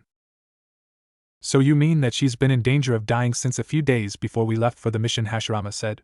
Yeah, she's lucky our bloods are compatible, otherwise we'd be having an early funeral for her, Naruto said with a sigh. So what shall you do now, Hashirama asked him. Naruto sighed. I'll help them train with their new Kekkei Genkai. As for Tsunade having the Rinnegan, I don't know, he said, sighing again. You will have to teach her eventually. Knowing Tsunade, she'll probably try on her own and end up hurting herself, Hashirama said. I know, she's a handful when she tries to catch up to me, Naruto answered. Well, we might as well see how we're going to do this. We've got a long 5 months ahead of us, Naruto said. With that the two walked out. 5 months later. Naruto was currently training with the rest of Team 7. Ever since they had received their Kekkei Genkai, Naruto had pummeled them into the ground with training. He didn't want Orochimaru and Jiraiya to fall behind, so he doubled their training to the point that they collapsed from either chakra exhaustion or their injuries, whichever came first. They had improved dramatically over the past 5 months, both now bordering S rank. At first Naruto had refused to train Tsunade to use her Rinnegan, but after a month of calming himself down he complied. He needed to make sure they were ready for the exams. They may have had skill, but they severely lacked experience. The three were fighting all out against him, and while they could overwhelm him a couple of times, he somehow managed to just get away each time. Come on guys, you were doing great earlier, Naruto said. That was pant over pant 3 hours ago, Jiraiya managed to say between pants. Is Jiraiya-chan getting tired, Naruto teased. Well, it's not our fault that you're a stamina monster, Jiraiya yelled back. Well then, would you like to go a little longer? I'm sure another few hours won't do any harm, Naruto said. Jiraiya paled while Orochimaru and Tsunade glared at him. Naruto chuckled at the sight. Alright, come on, we'll finish up for today, the exams are tomorrow, Naruto said. He heard 3 sighs of relief as soon as he said that. Humph, and I thought we'd never have to see the academy again, Jiraiya said, slightly depressed. Just be glad that we have to be there for 9, and not 8, Orochimaru said, chuckling. Just remember to wake up in the morning, Tsunade teased. Naruto grinned at this. Finally, someone besides me gets it for punctuality, he thought happily. Jiraiya stuck his tongue out at her childishly. Well, how about this then? If the two of you aren't there an hour early, I'll come and get you myself, Tsunade said with a sickly sweet smile. Jiraiya gulped and Orochimaru started to sweat. See you two tomorrow, Naruto said, but Orochimaru and Jiraiya had already left. Naruto's forehead had a sweat drop on it. They're really terrified of you, he said, turning to Tsunade. Tsunade pouted and said, well, it's not my fault they're only on time, and it's not their fault you're so early to everything, Naruto said, chuckling. Tsunade pouted again before regaining a serious look.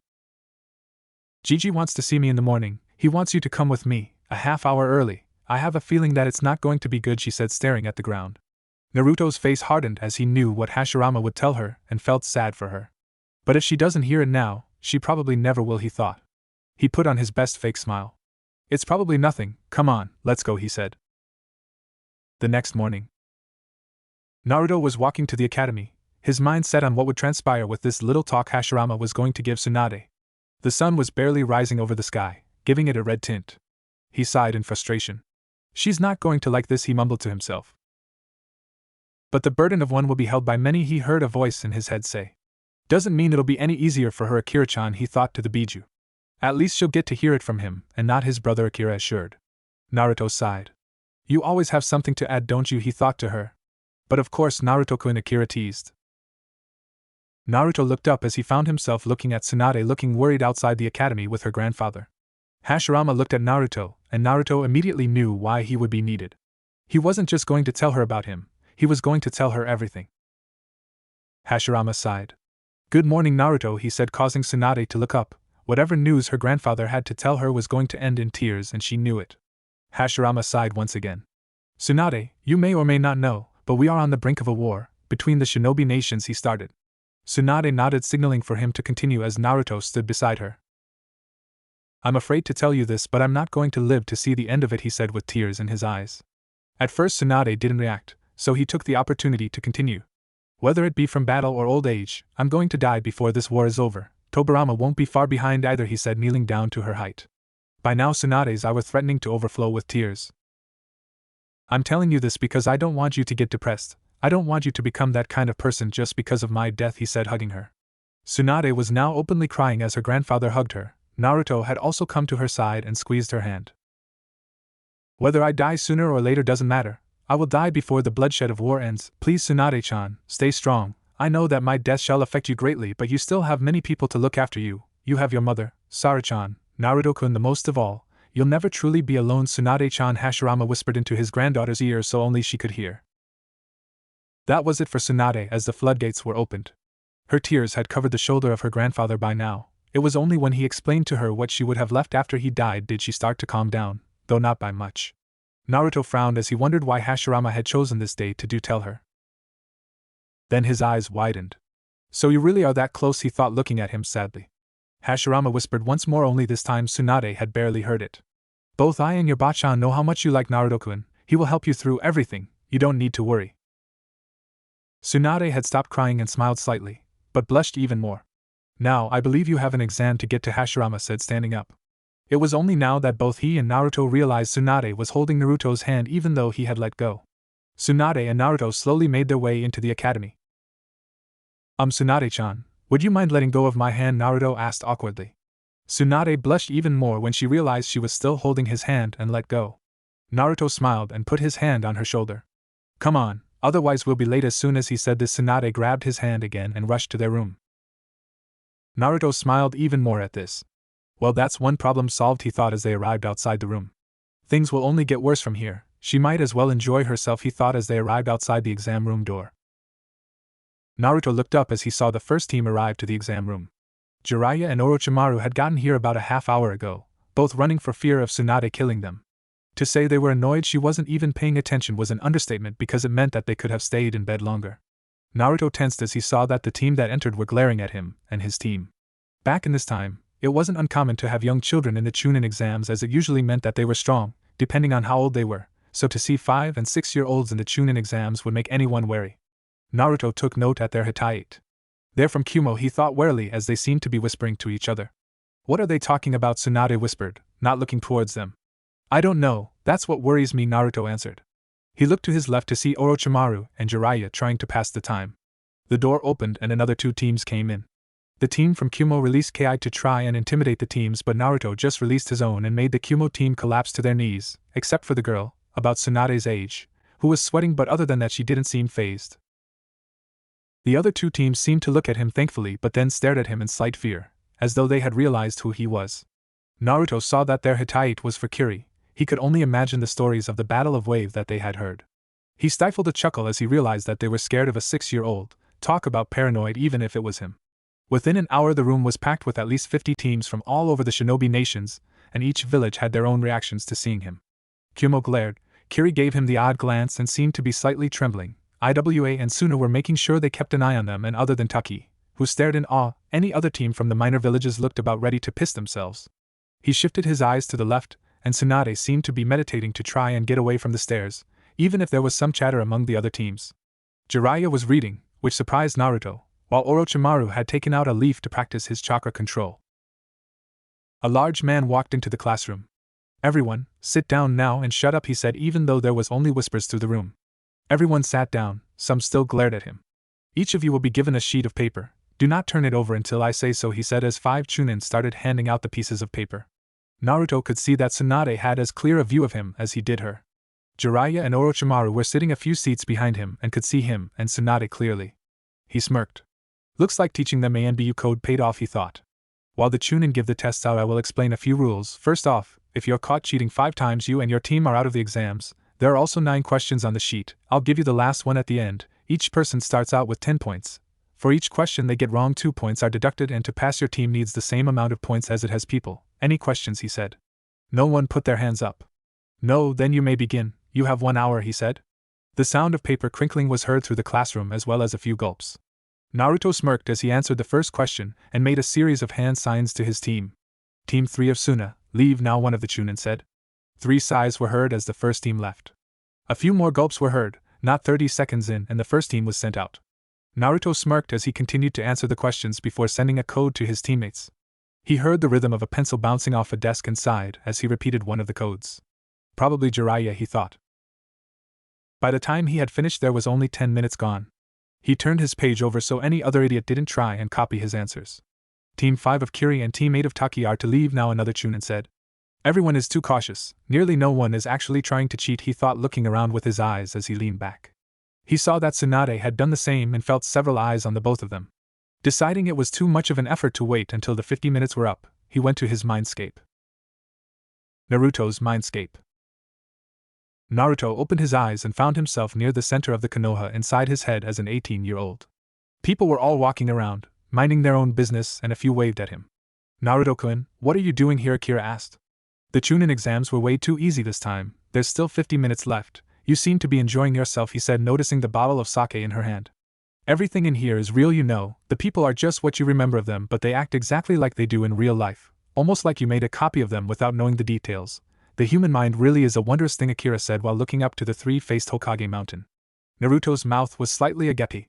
The people here were the same as the ones he remembered seeing in real life, and his mind had created carbon copies in both appearance and personality without knowing the latter. It blew his mind because he basically had a mini village in his head. So what are you going to be teaching Tsunade? With the Rinnegan, I mean, Akira asked. She shouldn't even have the damn thing. She's lucky to be alive, Naruto said. Doesn't mean that she shouldn't be trained to use it now that she does have it, Akira said. I'll show her how to use a few of the weaker techniques, even if they're still powerful to the point of being a god, Naruto said with a sigh. Akira chuckled. Oh, come on, Naruto-kun, she's already convincing you to train her. She just doesn't want to be as helpless as she was when you first saved her, Akira said. Naruto sighed. I know that, but her childishness will get her killed if she's not careful, and I speak from experience, Naruto said. Akira looked at Naruto sadly as she knew what he said was true, and at his continuous worry for her, it was heart-wrenching for her to see him worry about the girl. Don't worry, Naruto-kun, she'll be alright, she whispered as she pulled him into a hug. Naruto smiled at this. Since meeting her, Akira had become more like a caring older sister figure to him, and he had even grown to love her like so, though he managed to keep it hidden from her. Akira held him tightly for a few moments before letting go. You had better get back soon, Naruto-kun. There's only 5 minutes left for the test, Akira said. That was fast, Naruto said. Well, time isn't always what it seems in your mindscape. You wanted at least 40 minutes to go by when you came here. That's exactly what has happened, Akira said. Goodbye, Naruto-kun, she said before Naruto's vision of her went black. The real world. Naruto opened his eyes and looked around him. There were probably only 30 teams left from the original 50. He saw that Tsunade was trying to entertain herself by playing with her pencil. Jiraiya's head was against the desk as he let out a light snore every now and then, and Orochimaru, who had put a genjutsu over himself, was reading a book that Naruto couldn't identify. Pencils down, the main proctor said. Before I give you the last question, there are a few rules to tell you, he said, gaining a few groans from the genin. Firstly, if you don't want to take the question, you can leave. But if you do take it and get it wrong, you are banned from taking the Chunin exams for 4 years, he said with a smirk as nearly the whole room started shouting in complaint. His smirk faded when he noticed Naruto and his team weren't even fazed by this. After quietening them down, teams began to pour out until there was only 17 teams left. He waited for a few moments to see if anyone else would get up before speaking up again. If no one else wants to leave, you all pass, he said. As he explained what a Chunin was expected to do, the faces of the remaining team cells were bright and, well, happy. The proctor looked at Naruto and saw him smirk.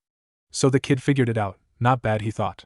Before you move on to the next exam, I might as well explain one more thing. The ways that you cheated, they were easily detected. I only saw 5 people cheating in a way that wouldn't be detectable in battle. You should think about improving it, he said before leaving as another man entered.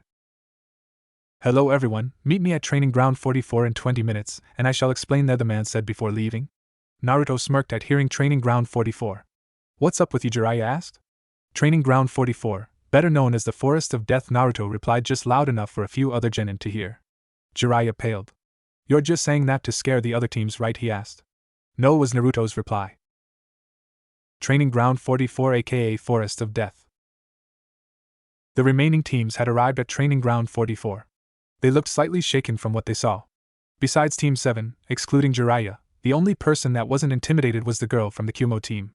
Alright, listen up, you're going to get a scroll, half will get a heaven scroll, the other half will get an earth scroll. You have 5 days to take a scroll from another team and make it to the tower, he said, pointing towards a tower a couple of kilometers away. You will be given a number and your team are to go to the gate with the same number. There you shall receive your scroll. Any questions? He said. When no one put their hand up, he started handing out pieces of paper. Naruto unfolded his piece. Number 3, he said to his teammates. Team 7 then proceeded to walk towards gate 3, and when they got there was a tall, lanky man standing next to a table. Before I give you your scroll, sign here. It's a warrant saying that we are not responsible for any injuries or fatalities that might occur, he said. Team 7 signed it, though Jiraiya was slightly hesitant. After they received the earth scroll, they were told to go straight in. They ran for roughly 5 minutes before stopping and clearing. Now, how are we going to do this? Tsunade asked. This forest is 8 miles long. The other teams could be anywhere, Orochimaru said. So how do we find them? Jiraiya asked. We don't, they've already found us, Naruto said before throwing a shuriken towards a tree. The tree seemed to rustle just before the shuriken hit it. Humph, the kid's good, an excited voice said. But not good enough, another deeper voice said. A Fuma shuriken burst from the trees. And Naruto caught it. Heh, so he's not that good, is he? He doesn't even look scared, he looks almost bored, a deep but level voice called out. Naruto threw the Fuma shuriken to his left. Haha, he nearly got me, the excited voice said. Alright, I have had enough of this, Naruto thought.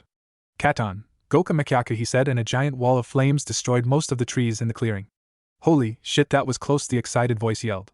Let's move in, he's bound to be tired after that, the level voice said. Through the smoke, Naruto could see 3 silhouettes. Naruto gestured for his team to hide. Heh, looks like your team has abandoned you, kid, the deep voice said as the team's appearance became clear. The deep voice came from a big, bulky guy who looked about 13. It just means easy pickings for us, the excited voice, a guy who was hunched over slightly and dressed eerily alike Naruto did in his original timeline, said. Naruto withdrew one of his swords. What, too afraid to speak, kid, the bulky boy said. Naruto remained silent. He saw the level-headed boy reach into his pouch and threw a kunai at him. Naruto burst into a flock of crows. What the hell was that? the hunched boy asked. Genjutsu, the level-headed boy said. I'm surprised you figured it out. You're the first that figured it out, and still lives, Naruto said, his voice ringing through the air. I'll just have to change that, Naruto continued. The hunched boy fell to the ground with a sword lodged in his throat. Hey, come out and fight, coward, the big bulky kid said. Naruto suddenly appeared in front of him and used the inhuman strength that Tsunade thought him to send the boy flying. The level-headed boy turned to attack him but made one small but fatal mistake. He looked into Naruto's eyes. Tsukuyami, Naruto said. A few seconds later the boy fell to the ground screaming and slit his own throat. Naruto sighed as he deactivated his Mangekyo Rinnegan. He bent down and picked up the boy's scroll, and just his luck, a heaven scroll. Alright guys, you can come down now, he said as he sheathed his sword. Team 7 then continued their way towards the Chunin Tower, meeting a couple of more arrogant teams along the way. There was just one downside to getting there early. Waiting for everyone else. 5 days later. After 5 days of waiting, the other teams had finally arrived. Naruto didn't let his team just lie around and created 2 blood clones. He had them train Jiraiya and Orochimaru while he trained Tsunade. To say that they were tired would be an understatement, so Naruto decided to give them a break every couple of hours. When the second exam was officially over, Team 7 made their way to the arena. Naruto could see that there was only 8 teams left, which only consisted of teams from the major villages. Up on the balcony, Hiruzen Sarutobi stepped up to make an announcement.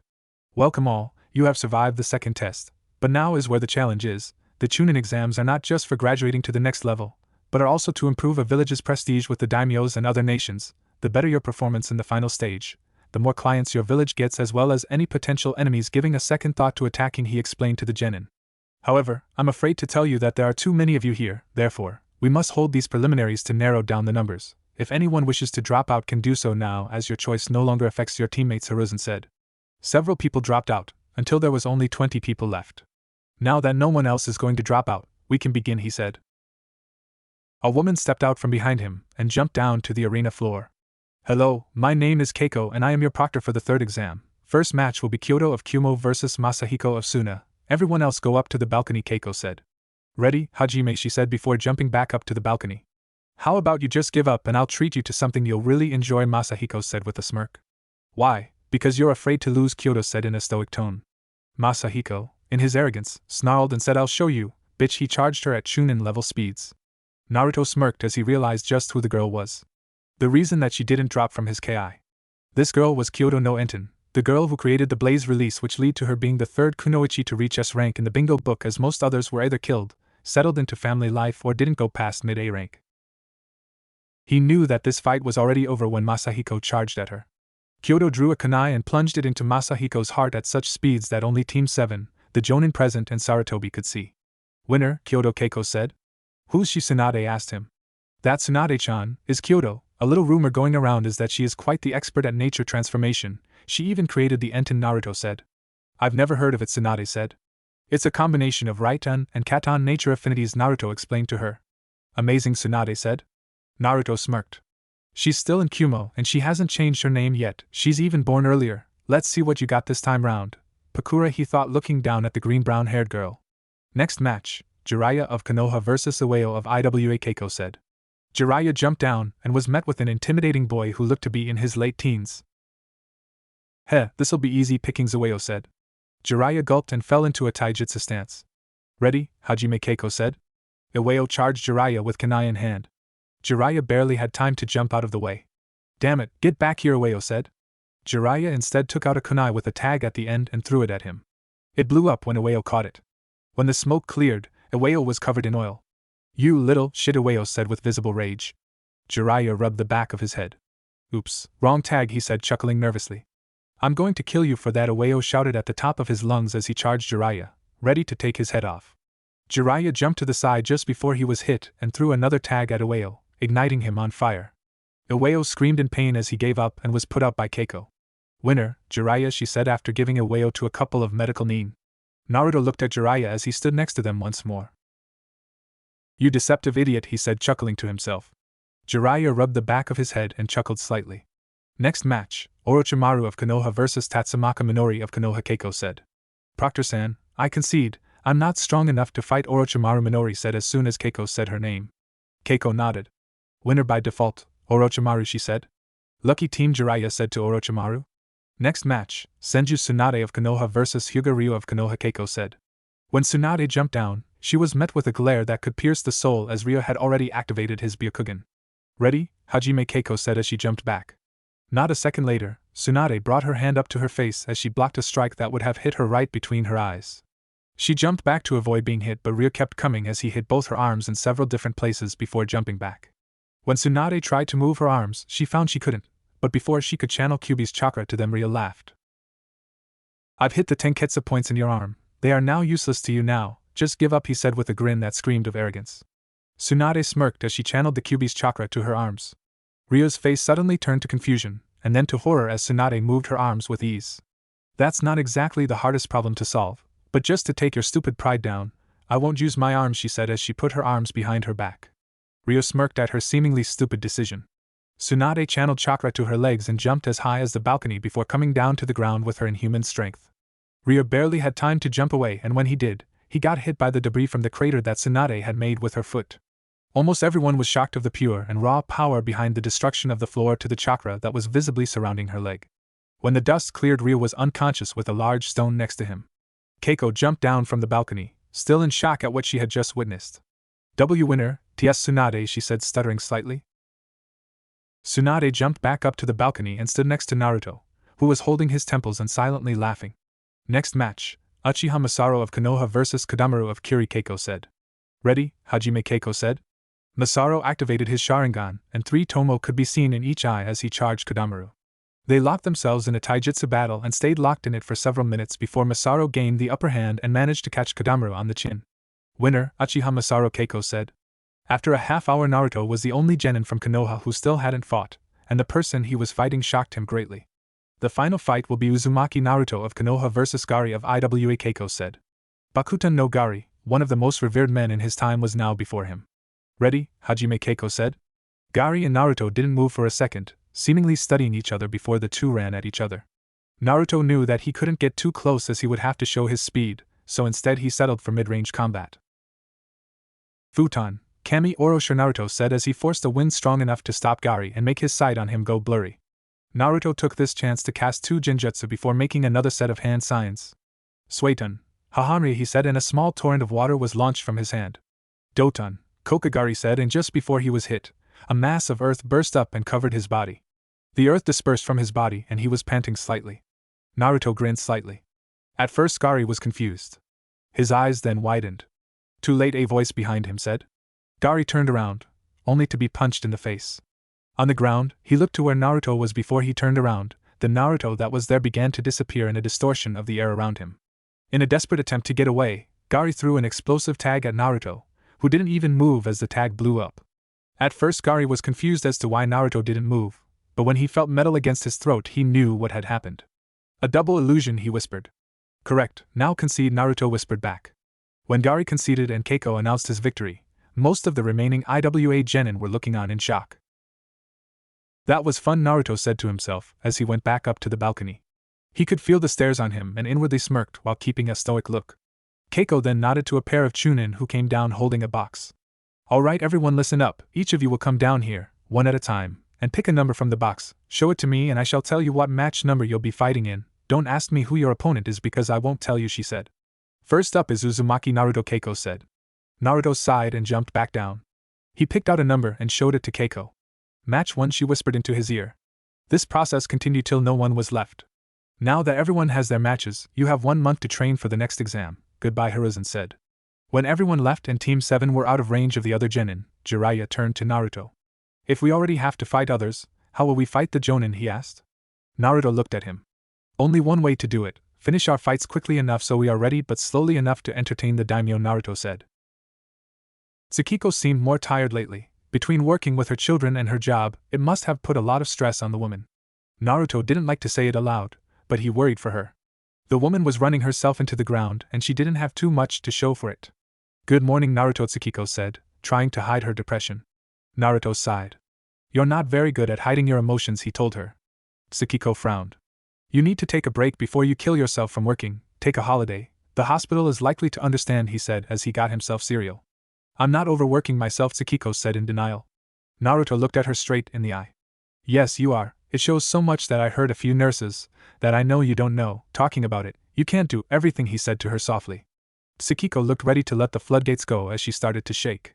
Well, I can't. Okay, with Akihiro here I was earning enough to keep my children going. Now that he's dead I have to work double time just to stay alive for the month, just to be able to support my kids, she said with an angry sigh as tears ran down her face and onto the floor. Naruto felt his heart wrench. He disappeared from the room for a minute, returning fully dressed and holding a scroll. If money's the problem, I have more than enough to help you, he said, glad that he had taken a few solo S-rank missions but a bit saddened that he hadn't used it earlier. He channeled his chakra into one of the seals on the scroll and 4 huge pouches came out. There, 4 million ryo, enough to keep you going for half a year, he said to the shock of Tsukiko. Now, any other excuses for not taking holidays that I can't solve, Naruto said, smiling at his surrogate sister. As soon as he finished he was enveloped in a bone-crushing hug from Tsukiko, who was crying into his shoulder muttering thank you over and over.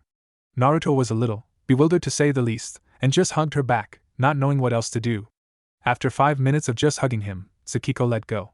Her eyes were red and puffy and she was sniffling slightly. Well, I gotta go, see you later, Tsukiko-ne, he said smiling. He left, leaving Tsukiko with a shocked look on her face. She then smiled. Tsukiko-ne, I could get used to that, she said to herself before sighing as she heard the twins crying. With Naruto. Naruto was walking towards Tsunade's house smiling. His surrogate sister was finally taking a break, and this meant she would grow happier. He had told Tsunade, before the exams he would be coming over to her clan's compound to train her today. Her clan compound, while large, only held 6 people: Hashirama, Tobirama, Tsunade's mother Mariko, Mito, Tsunade herself and Nawaki. He had wondered what Mito and Mariko would be like when he first heard Tsunade talking about them during one of her training sessions. He was so caught up in his thoughts that he never realized he had arrived at the Senju compound. Good morning, Naruto, Hashirama said, making Naruto come out of his thoughts. Oh, good morning, Naruto said, mildly surprised to see the man outside his office. Tsunade's in the training ground with Mito-chan, Hashirama said before continuing his business. Naruto nodded and went toward the training ground to see Mito teaching Tsunade about Fuinjutsu. Good morning, you must be Naruto, Mito said, not looking up from the seal Tsunade was intently trying to draw. With trying being the important word, as not a second later she went flying back from a failed explosive tag.